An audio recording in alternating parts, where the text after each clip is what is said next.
श्रीगुरुभ्यो नमः। हरिः ओं।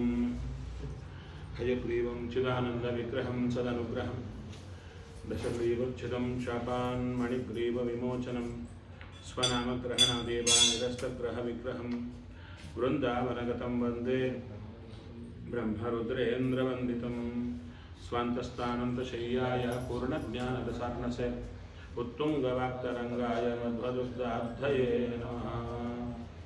गुरुमखिलगुणज्ञं सद्गुणैकाधिवासं शमदमपरिनिष्टं तत्त्वनिष्ठं वरिष्ठं सकलसुदनशिष्टं नित्यनिर्धूतकष्टं हयमुखपदनिष्ठं मां भजन्तु प्रपन्नाः।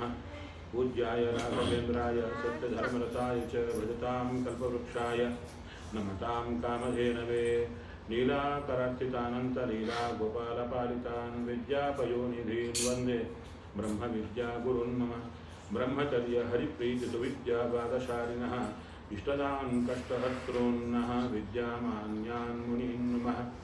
वाजराजपदद्वन्द्ववाद्याक्षमानसान् विश्वप्रियगुरून् वन्दे मन्दोऽहं देविशुद्धये। सत्यं सत्यं पुनः सत्यं विष्णुतीर्थप्रसादतः सर्वे कामाः भवन्त्येव शपथो बिम्बसन्निधौ। चिन्तामणिं सुभक्तानां कल्पवृक्षं च कामदं स्वामिनं त्वां रघुप्रेमतीर्थं वन्देश्च तिष्ठतम्। अज्ञानतिमिरच्छेदं बुद्धिसम्पत्प्रदायकं विज्ञानविमलं शान्तं विजयाख्यगुरुं भजे। श्रीगुरुभ्यो नमः। हरिः ओम्। ओम जन्माद्यस्य यतोऽन्वयादितरतश्चार्थेष्वभिघ्नस्वराट् तेने ब्रह्महृदायादिकवये मुह्यन्त्यं सूरया तेजो वारिमृदां यथा विनिमयो यत्र त्रिसर्गो मृषा धाम्ना स्वेन सदा निरस्तकुहकं सत्यं परं धीमहि। श्रीगुरुभ्यो नमः। हरिः ओम्।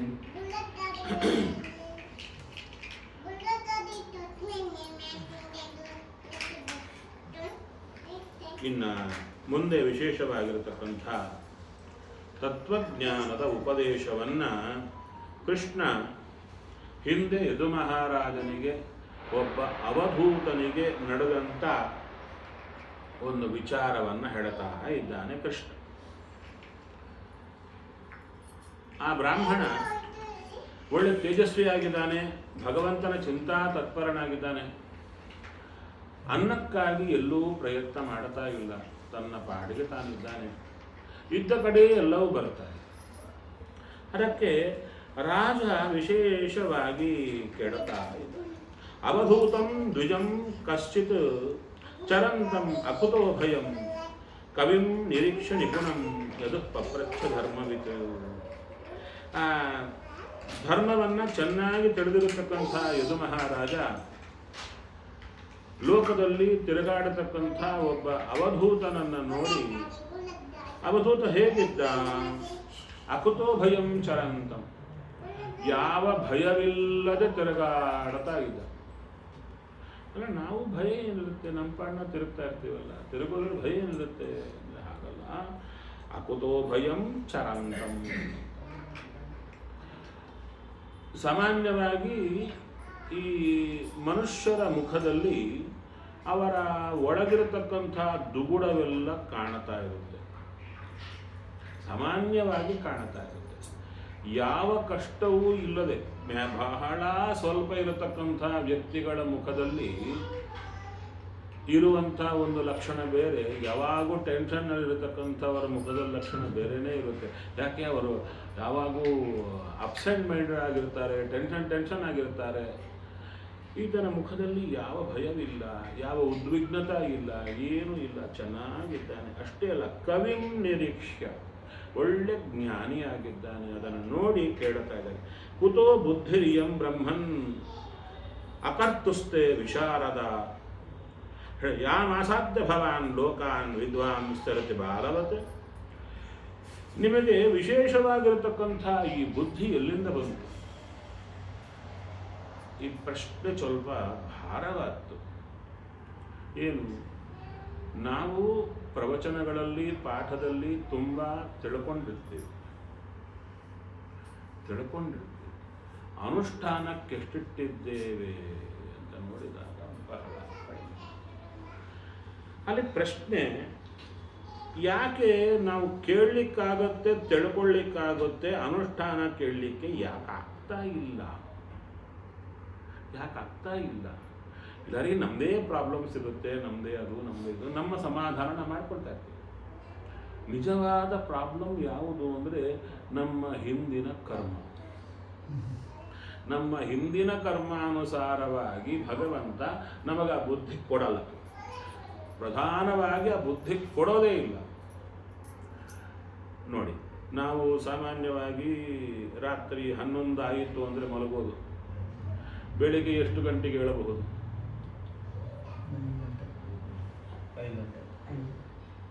5 ಗಂಟೆಗೆ ಹೇಳ್ಬೋದಾ? 11ಕ್ಕೆ ಮಲ್ಕೊಂಡ್ರೆ 3ಕ್ಕೆ ಕಷ್ಟ ಅಲ್ಲ. 11ಕ್ಕೆ ಮಲ್ಕೊಂಡು 3ಕ್ಕೆ ಹೇಳೋದು ಇವೆಲ್ಲ ಮಾಡೋದು. ಆದರೆ ನಾವು ಕಣ್ಣಾರ ನೋಡಿದ್ದೀವಿ, ಸ್ವಾಮಿಗಳೆಲ್ಲರನ್ನ, ನಮ್ಮ ಗುರುಗಳು ನೋಡ್ತಾ ಇದ್ವಲ್ಲ, ನಾವು ಹೋಗೋ ಕಾಲಕ್ಕೆ 10-10:30 ಆಗಿಬಿಡ್ತಾ ಇತ್ತು. ಬೆಳಿಗ್ಗೆ 3 ಕಾಲಕ್ಕೆಲ್ಲ ಎದ್ದು ಕೃಷ್ಣ ಮಠಕ್ಕೆ ಹೋಗಿರ್ತಾ ಇದ್ರು. ಆ ಸರೋವರದ ಹತ್ರ 3ಕ್ಕೆಲ್ಲ ಹೋಗಿಬಿಟ್ಟಿರ್ಬೇಕು. ಸ್ನಾನ ಮಾಡಿ ಹೋಗಿ ಅಲ್ಲಿ ಪೂಜಾ ಎಲ್ಲ ಮುಗಿಸಿ ಎಲ್ಲ ಮುಗಿಸ್ಕೊಂಡು ಮತ್ತೆ ಬರಬೇಕು. ಮತ್ತೆ ಕೂಡ್ಲಿಕ್ಕಿಲ್ಲ, ಪಾಠ ಪ್ರವಚನ ಹಾಗೆ ರಾತ್ರಿ ಪರ್ಯಂತ ನಾನ್ ಸ್ಟಾಪ್ ಆಗ್ತಾ ಇರುತ್ತೆ.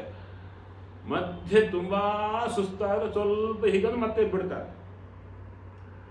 ಅಲ್ಲ, ಇದೇನು ಒಂದು ದಿವಸನ ಅವ್ರ ಬದುಕೇ ಅಂತ ಸೆಟಪ್. ಅವರಿಗೆ ಬೇರೆ ಬದುಕೇ ಇಲ್ಲ. ಅವ್ರು ಬಂದರು, ಈ ಪ್ರೀತಿ ಅದು ಇದು ಏನಿಲ್ಲ. ದೇವರು ಪೂಜಾ ಇದೆ, ಈ ಲೈಫಲ್ಲೇ ಹೋಗ್ತಿರ್ತಾರೆ. ಮೆಕ್ಯಾನಿಕಲ್ ಆಯ್ತಲ್ಲ ಅಂದರೆ ಇಲ್ಲ, ಅದರಲ್ಲೇ ಆನಂದ ಇರುತ್ತೆ ಅವರಿಗೆ. ನಾನ್ ಸ್ಟಾಪ್ ಆಗಿರುತ್ತಾರೆ. ಹೌದಲ್ವ? ನೋಡ್ಬೋದು, ನಾನು ನೋಡಿದ್ವಿ, ಪ್ರತ್ಯಕ್ಷವಾಗಿ ನೋಡಿದ್ವಿ. ಆನಂದ ಸಿಗ್ತಾ ಇರುತ್ತೆ ಅವರಿಗಲ್ಲಿ. ಆ ಪೂಜಾ ಕಾಲಕ್ಕೆ ಆನಂದ ಪಡ್ತಿರ್ತಾರೆ, ಅದೇನು ಮಾಡ್ತಿರ್ತಾರೆ. ನಮಗೆ ಒಂದು ದಿವಸ ಮಾಡಿ ಹೊತ್ತಿಗೆ 3 ದಿವಸ ಎಲ್ಲ ತಪ್ಪು ಹೋಗ್ತಾ ಇರುತ್ತೆ. ಏನಿದು? ಇಲ್ಲ, ನಮಗೆ ಸ್ಥಿರ ಬುದ್ಧಿ ಇಲ್ಲ, ಅವ್ರಿಗೆ ಸ್ಥಿರ ಬುದ್ಧಿ ಇದೆ. ಯಾಕೆ ಅವ್ರಿಗೆ ಸ್ಥಿರ ಬುದ್ಧಿ ಇದೆ, ನಮ್ಗೆ ಯಾಕಿಲ್ಲ? ಬುದ್ಧಿ ನಾವು ತಂದ್ಕೊಂಡ್ರೆ ಬರುತ್ತೋ, ದೇವ್ರು ಕೊಟ್ಟರೆ ಬರುತ್ತೋ? ದೇವ್ರು ಕೊಟ್ಟರೆ ಬರುತ್ತೆ. ಅವ ಮತ್ತು ಪ್ರಶ್ನೆ, ಅವ್ರಿಗೆ ಯಾಕೆ ಕೊಟ್ಟ, ನಮ್ಗೆ ಯಾಕೆ ಕೊಟ್ಟಿಲ್ಲ? ಕಾನ್ಸ್ಟೆಂಟಾಗಿ ಹೋಗ್ತಾ ಇರುತ್ತಲ್ಲ. ಅಲ್ಲ ಅಂದ್ರೆ ಕೊನೆಗೆ ನಿಲ್ಲೋದೆಲ್ಲಿಗೆ? ನಿಮ್ಮ ಕರ್ಮ ಇದೆ, ಆದ್ದರಿಂದ ಹೀಗೆ ಕೊಟ್ಟಿಲ್ಲ. ಅವರಿಗೆ ಕರ್ಮ ಇಲ್ಲ, ಒಳ್ಳೆ ಪುಣ್ಯ ಕರ್ಮ ಇದೆ, ಆದ್ದರಿಂದ ಮಾಡಿಸ್ತಾ ಇದ್ದಾನೆ ಅಂತ ಅದ್ಭುತವಾದ ಉತ್ತರ ಬರುತ್ತೆ. ಅದನ್ನು ಹೇಳ್ತಾ ಇದ್ದಾರೆ. ನೀವು ನಿಮಗೆ ಹಿಂದಿನ ಯಾವ ಪಾಪ ಕರ್ಮ ಇಲ್ಲದ್ದರಿಂದ ನಿಮಗಿಂತ ಬುದ್ಧಿ ಬಂದಿದೆ. ಒಳ್ಳೆ ಭಗವತ್ ತತ್ವಜ್ಞಾನ ಅದ್ಭುತವಾಗಿದೆ ನಿಮಗೆ. ಅಷ್ಟೇ ಅಲ್ಲ, ಆ ಒಂದು ವಿದ್ಯೆಯಿಂದ ಚಿಕ್ಕ ಹುಡುಗನಂತೆ ಸಂತೋಷವಾಗಿ ಎಲ್ಲ ಲೋಕಗಳನ್ನು ತಿರುಗಾಡುತ್ತಾ ಇದ್ದೀರಾ. ಹೇಳ್ತಾರೆ, ಪ್ರಾಯೋ ಹೇಳ್ತಾರೆ, ಅಕರ್ತುಸ್ತೆ ವಿಶಾರದ ಅಂದರು. ಅಕರ್ತುಹು ಅಂದರು. ಅಕರ್ತುಹು ಅಂದರೆ ನೀವು ನಿಮ್ಮ ಅನ್ನಕ್ಕಾಗಿ ಯಾವ ಪ್ರಯತ್ನ ಮಾಡುತ್ತಾ ಇಲ್ಲ, ಅದಕ್ಕಾಗಿ ಯಾವ ಉದ್ಯೋಗವನ್ನು ಮಾಡುತ್ತಾ ಇಲ್ಲ, ವ್ಯಾಪಾರ ಏನೂ ಮಾಡುತ್ತಾ ಇಲ್ಲ. ನಿಮ್ಮ ಪಾಡಿಗೆ ನೀವು ಇದ್ದೀರಾ. ಹೇಗಿರ್ಲಿಕ್ಕೆ ಸಾಧ್ಯ ಇದು?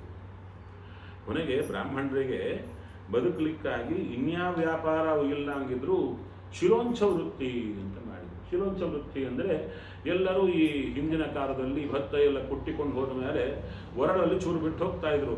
ಅದನ್ನೆಲ್ಲ ತಂದು ಅದನ್ನು ಬದುಕ್ಬೋದು ಅಂತ. ಇವರು ಅದೂ ಮಾಡ್ತಾ ಇಲ್ಲ, ಇದ್ದ ಕಡೆ ಇರ್ತಾ ಇದ್ದಾರೆ. ಏನು ತಾನಾಗಿ ದೇವರು ತಾವು ಇದ್ದ ಕಡೆಗೆ ಬರುವಂತೆ ಮಾಡಿದ್ರೆ ಸ್ವೀಕಾರ ಮಾಡ್ತಿದ್ದಾರೆ, ಕೊಡದಿದ್ದರೆ ಹಾಗೇ ಇರ್ತಿದ್ದಾರೆ. ಇರ್ಲಿಕ್ಕಾಗತ್ತಾ? ಇರ್ತಾ ಇದ್ದಾರೆ. ಹೇಗೆ? ಏನು ತಿಂದರೆ ಸಂತೋಷವಾಗಿರಬೇಕು ಅಷ್ಟಕ್ಕಿಂತ ಸಂತೋಷವಾಗಿ ಇಲ್ಲದಿದ್ರೂ ಇದ್ದಾರೆ. ಹೇಗೆ ಸಾಧ್ಯ ನಿಮಗಿದು? ಇದು ಪ್ರಶ್ನೆ ಮಾಡ್ತಾ ಇದ್ದಾರೆ. ಇದು ನೋಡಿದಾಗ ಮೈಸೂರಲ್ಲಿ ಸಾಗರಕಟ್ಟೆ ಸ್ವಾಮಿಗಳು ಮೊನ್ನೆ ಯಾರು ಒಬ್ಬರು ಮುದುಕರು ಅವ್ರು ಹೋದರು. ಅವರ ಹಿಂದಿನವರು ಅವರು ವೃಂದಾವನಸ್ಥರಾದರಲ್ಲಿ, ಅವರೊಂದು ವೃಂದಾವನಸ್ಥರಾದ ಮೇಲೆ ಇಬ್ಬರು ಬಂದರು. ಆ ಎರಡನೇವರು ಅವ್ರ ಕುರಿತು ನಾನು ನೋಡಿದೆ, ಅವ್ರ ಕುರಿತು ಕೇಳಿದ್ದೆ. ಅವರು ಊಟಕ್ಕೆ ಕೂತ್ರೆ ತುಂಬ ತಗೊಳ್ತಾ ಇದ್ರಂತೆ, ತುಂಬ ತಿಂದುಬಿಡ್ತಾ ಇದ್ರಂತೆ. ಇಲ್ಲ ಅಂದರೆ ತಿಂಗಳು 2 ತಿಂಗಳು ಬರೇ ಬೇಡ ತಿಂದು ಚೂರು ತಿಂದಿರ್ಬೋದು ಅಷ್ಟೇ, ಇನ್ನೇನೂ ಇಲ್ಲ. ಹಾಗೇ ಉಪವಾಸ ಇರ್ತಾ ಇದ್ರಂತೆ.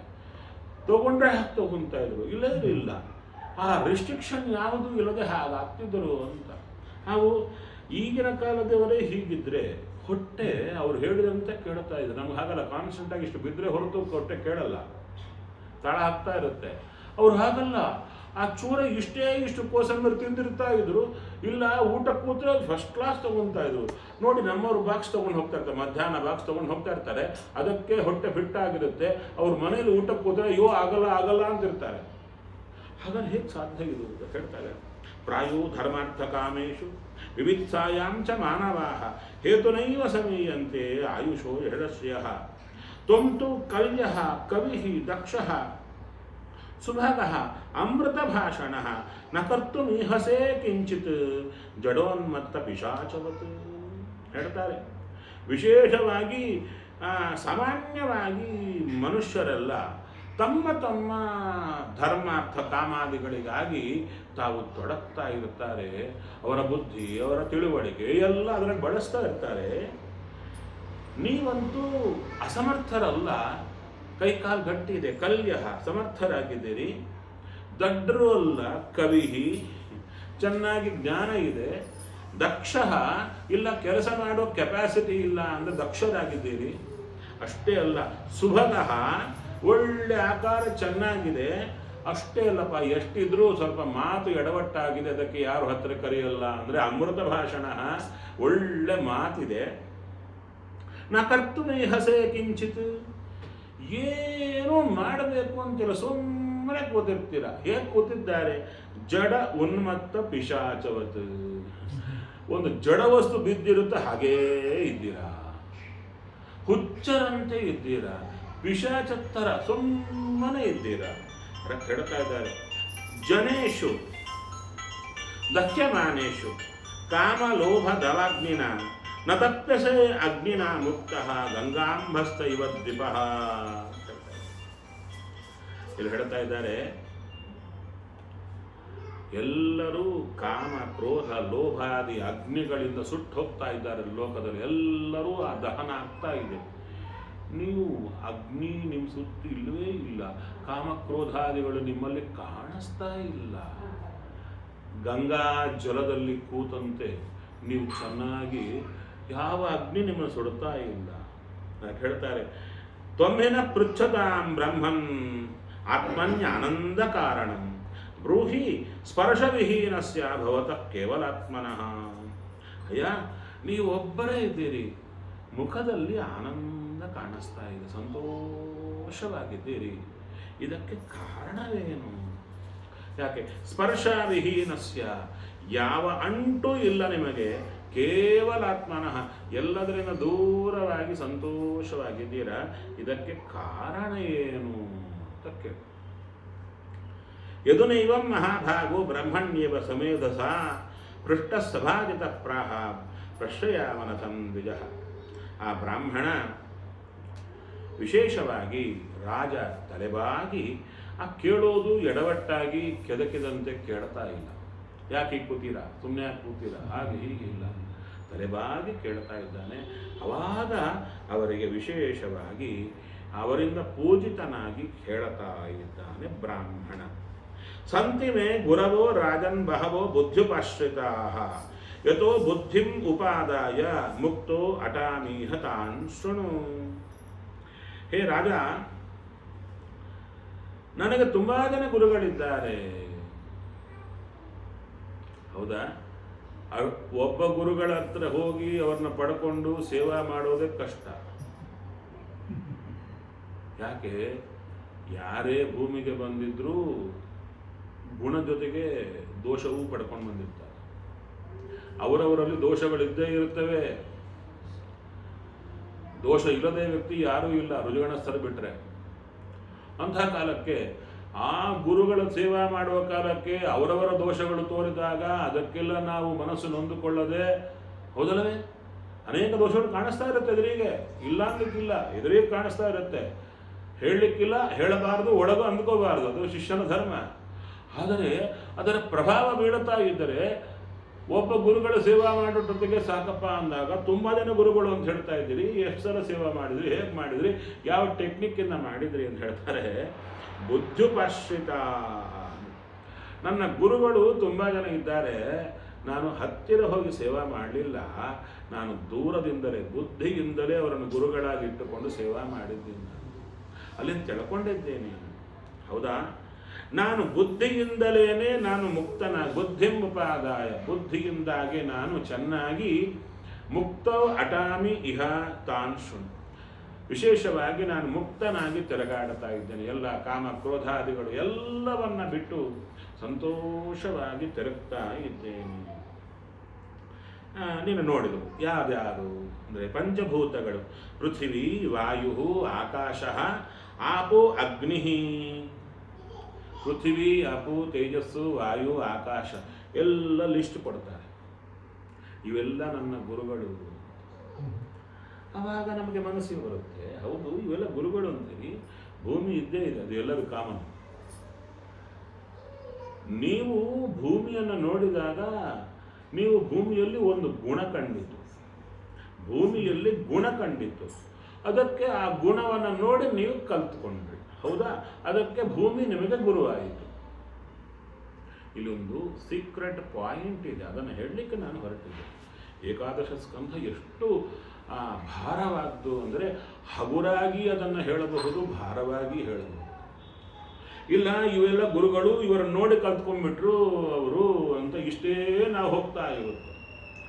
ಅವಾಗಂದ್ರು ಅದೇ ಭೂಮಿ ಪಕ್ಕದವರೆಗೂ ಕಾಣಿಸ್ತಾ ಇದೆ.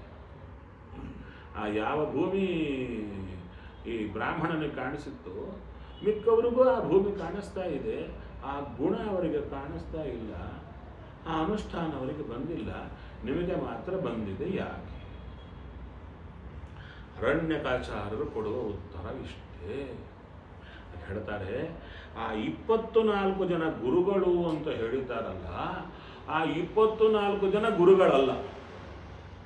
ಯದ್ಯಪಿ ಭೂಮಿ ಇವರನ್ನ ಕರೆದು ಉಪದೇಶ ಕೊಡಲಿಲ್ಲ. ಈ ಹೇಳಿದ 24 ಜನ ಇವರನ್ನ ಕರೆದು ಈ ಉಪದೇಶ ಕೊಟ್ಟಿಲ್ಲ, ಆದ್ದರಿಂದ ನಿಜವಾದ ಗುರುಗಳಲ್ಲ, ನೋಡಿ ಕಲ್ತದ್ದು.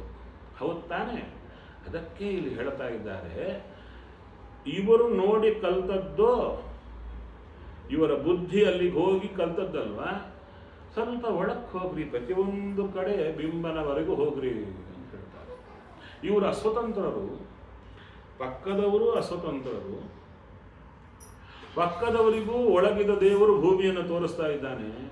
ಅವರು ಕಲ್ಲು ಮಣ್ಣು ಕಾಣಿಸ್ತಾ ಇದೆ, ದಿನಾಗೂ ನೋಡ್ತಾ ಇರೋದು, ಹಾಗೆ ಹೋಗ್ತಾ ಇದ್ದಾರೆ. ಇವರಿಗೆ ಮಾತ್ರ ಒಳಗಿರೋ ದೇವರು ಭೂಮಿಯನ್ನು ತೋರಿಸಿದಾಗ ಕಣ್ಣಿಂದ ಬುದ್ಧಿಯಲ್ಲಿ ಕೊಡ್ತಾ ಇದ್ದಾನೆ ಭಗವಂತ. ಏನಂತ? ಆ ಭೂಮಿಯನ್ನು ನೋಡು, ಎಂಥ ಸಹನ ಶಕ್ತಿ ಇದೆ, ಎಂಥ ಸಹನ ಶಕ್ತಿ ಇದೆ ಭೂಮಿಗೆ ಅನ್ನೋದು ಯಾರು ಪಾಠ ಹೇಳಿಕೊಟ್ಟದ್ದು? ಭೂಮಿ ಹೇಳಿಕೊಟ್ಟಿಲ್ಲ. ಇವರು ನನ್ನ ಬುದ್ಧಿಯಿಂದ ತಿಳ್ಕೊಂಡೆ ಅಂತ ಹೇಳಿದರೆ ಇವರು ಸ್ವತಂತ್ರರೋ? ಇಲ್ಲ. ಹಾಗಾದರೆ ಇವರೊಳಗಿದ್ದು ಬುದ್ಧಿಯಲ್ಲಿ ನಿಂತು ಪ್ರೇರಣೆ ಮಾಡಿ ಆ ಒಂದು ತತ್ವವನ್ನು ತಿಳಿಸಿದ್ದು ಯಾರು? ಒಳಗಿರೋ ಭಗವಂತ. ಹಾಗಾದರೆ ಎಲ್ಲಿ ಕನ್ಕ್ಲೂಷನ್ ಬರುತ್ತೆ? ಒಳಗಿರೋ ಭಗವಂತನೇ ಇವರಿಗೆ 24 ಸ್ಥಾನಗಳನ್ನು ತೋರಿಸಿ, ಅಲ್ಲಲ್ಲಿ ಗುಣಗಳನ್ನು ತೋರಿಸಿ, ಒಳಗಿಂದ ಇಂತಿಂಥ ಗುಣ ನೋಡು ಅಂತ ಬಾಯಿಯಿಂದ ಹೇಳದೆ ಬುದ್ಧಿಯಲ್ಲೇ ಪ್ರೇರಣೆ ಮಾಡಿದವ ಯಾರು? ಭಗವಂತ. ಹಾಗಾದರೆ ಗುರು ಯಾರಾದರು ಇಲ್ಲಿ? ಆದರೆ ಎಷ್ಟು ಜನ ಗುರುಗಳಾದರು? ಒಬ್ಬನೇ. ಮತ್ತೆ ಇವರು 24 ಜನ ಗುರುಗಳು ಅಂತ ಹೇಳ್ತಾರಲ್ಲ, ಅದು ಹೇಗೆ ಕೊಡುತ್ತೆ? 24 ಜನ ಗುರುಗಳು ಅಂತ ಹೇಳಿದ್ರಲ್ಲ, ಅದು ಹೇಗೆ ಕೊಡುತ್ತೆ? ಅಲ್ಲೂ ಬರ್ತಾರೆ. ಒಳಗಿದ್ದ ಸ್ವಾಮಿ ತೋರಿಸಿದ, ಆದರೆ ಆ 24 ಜಾಗದಲ್ಲೂ ಭಗವಂತ ಇದ್ದಾನೆ. 24 ಜಾಗದಲ್ಲೂ ಭಗವಂತ ಇದ್ದಾನೆ. ಇವರೊಳಗಿರುವ ಭಗವಂತ ಇವರ ಕಣ್ಣನ್ನಲ್ಲಿ ಕಳಿಸಿ ಬುದ್ಧಿಯನ್ನು ಕಳಿಸಿದಾಗ ಅಲ್ಲಿರೋ ಭಗವಂತ ಆ ಗುಣವನ್ನು ಪ್ರಕಟ ಮಾಡುತ್ತಾ ಇದ್ದಾನೆ ಇವರಿಗೆ ಮಾತ್ರ. ಆದ್ದರಿಂದ 24 ರೂಪಗಳಲ್ಲಿ ನಿಂತ ಬಿಂಬಮೂರ್ತಿಯೇ ಇವರಿಗೆ ಗುರು. 25 ರೂಪಗಳಾಯಿತು. ಇದನ್ನವರು ಹೇಳಲಿಕ್ಕೆ ಹೊರಟಾಗ ಇದನ್ನು ನಾವು ಮರೆತು ಜಡವಾದ ಭೂಮಿ, ಗಾಳಿ ಇವೆಲ್ಲ ಗುರುಗಳೇ ಅಂತ ನಾವು ಹೇಳೋದು, ನೀವು ಕೇಳೋದು, ಅಯ್ಯೋ ಇವೆಲ್ಲ ಗುರುಗಳಂತೆ ಅಂತ ನಾನು ಅಂದುಕೊಂಡು ಹೋಗೋದು. ಒಂದು ವೇಳೆ ಜಡವಾದ ಭೂಮಿಯೇ ಗುರುವಾದರೆ ಎಲ್ಲರಿಗೂ ಬುದ್ಧಿ ಬರಬೇಕಾಗಿತ್ತು. ಹೌದು ತಾನೆ? ಅದೇ ಅಭಿಮಾನಿ ವ್ಯಪದೇಶಾಧಿಕರಣದಲ್ಲಿ ಆಚಾರ್ಯರು ಹೇಳ್ತಾರೆ, ಆ ಅಭಿಮಾನಿಗಳು ಆ ತತ್ವಜ್ಞಾನವನ್ನು ಕೊಡ್ತಾರಷ್ಟೇ ಹೊರತು ಇಲ್ಲದಿದ್ದರೆ ಜಡವೇ ಕೊಡೋದಾದ್ರೆ ಎಲ್ಲರಿಗೂ ಬರಬೇಕು ಅಂತ. ಅದರಿಂದ ಹೇಳ್ತಾರೆ, ಭೂಮಿಯನ್ನು ನೋಡಿದೆ, ಇದು ಒಳಗಿನ ಗುಟ್ಟು. ಏನು? ಸ್ವಾಮಿ ಕೊಡತಾ ಇದ್ದಾನೆ. ಒಟ್ಟಾರೆ ಎಲ್ಲಿಗೆ ಅಪ್ಲೈ ಮಾಡ್ತೀರಪ್ಪ? ಆ ಒಂದು ಬ್ರಾಹ್ಮಣನಿಗೆ ಒಳಗಿದ್ದುಕೊಂಡು 24 ಜಾಗಗಳನ್ನು ನೋಡಿಸಿ ಅಲ್ಲಲ್ಲಿ ಏನು ವಿಶೇಷವಾದ ಗುಣವಿದೆ ಅದು ಗ್ರಹಣ ಮಾಡುವಂತೆ ಮಾಡಿದ್ದು ಭಗವಂತ. ಆ ಬ್ರಾಹ್ಮಣನೊಳಗಿರುವಂತಹ ಭಗವಂತ, ಆ ಭಗವಂತ ಯಾರು ಅಲ್ಲ, ನನ್ನ ಸ್ವಾಮಿ. ಆದ್ದರಿಂದ ಕೊನೆಗೆ ಅಪ್ಲಿಕೇಶನಲ್ಲಿ ಹೋಗುತ್ತೆ, ನನಗೂ ಅಲ್ಲಲ್ಲಿ ಏನು ಕಾಣುತ್ತೆ ನನಗೂ ತೋರಯ್ಯ, ನನ್ನ ಬುದ್ಧಿಗೆ ಬರುವಂತೆ ಮಾಡು. ಬರೇ ಮಾಡೋದಲ್ಲ, ಅದನ್ನು ಈತನಂತೆ ಚೆನ್ನಾಗಿ ಅನುಷ್ಠಾನಕ್ಕಿಟ್ಟರೆ ಆನಂದವಾಗಿರಬಹುದಲ್ಲ, ನನ್ನನ್ನು ಆನಂದವಾಗಿರುವಂತೆ ಮಾಡು ಅಂತ. ಅದಕ್ಕೆ ಇಡೀ ಭಾಗವತ ಬೇಕಾಗಿಲ್ಲ, ಒಂದೊಂದೊಂದೊಂದು ಸಪರೇಟ್ ಪಾರ್ಟ್ಸ್ ಮಾಡ್ತಾ ಹೋಗ್ತಾರೆ ಒಂದೊಂದು ಭಾಗಕ್ಕೂ. ಇದೇ ಭಾಗವತದಲ್ಲೇ ವಿಶೇಷವಾಗಿ ನಾಭಾಗನ ಚರಿತ್ರೆ ಬರುತ್ತೆ. 9ನೇ ಸ್ಕಂದದಲ್ಲಿ ನಾಭಾಗ ಅಂತ. ನಾಭಾಗನ ಚರಿತ್ರೆ ಚಿಕ್ಕದು, ಬಹಳ ಚಿಕ್ಕದು. ಅಪ್ಪ ಆಸ್ತಿ ಕೊಡಲಿಲ್ಲ, ಆಸ್ತಿಗಿಲ್ಲ ಅಂತ ಹೇಳಿದಾಗ ಗುರುಕುಲದಲ್ಲಿದ್ದ, ಅದಕ್ಕೆ ಆಸ್ತಿ ಭಾಗ ಇಲ್ಲ ಗುರುಕುಲದಿದ್ದವರಿಗೆ. ನಂತರ ಬಂದಾಗ ಹೊಟ್ಟೆಗೆ ಹೇಗೆ ಅಂತ ಕೇಳಿದಾಗ ಆಂಗೀರಸರು ಯಜ್ಞ ಮಾಡುತ್ತಾರೆ, ಯಜ್ಞದಲ್ಲಿ ಮಂತ್ರ ಮರೆತು ಹೋಗ್ತಾರೆ, ಅವಾಗ ನೆನಪು ಮಾಡು ನಿನಗೆ ಯಜ್ಞಶೇಷ ಕೊಡುತ್ತಾರೆ. ಅಲ್ಲರಿ ನಾವು ಹೋಮಗಳು ನೋಡ್ತೀವಿ, ಯಜ್ಞಶೇಷ ಏನು ಉಳಿಯುತ್ತೆ? ಒಂದು ಬಟ್ಲು ತುಪ್ಪ ಉಳಿಯುತ್ತಾ?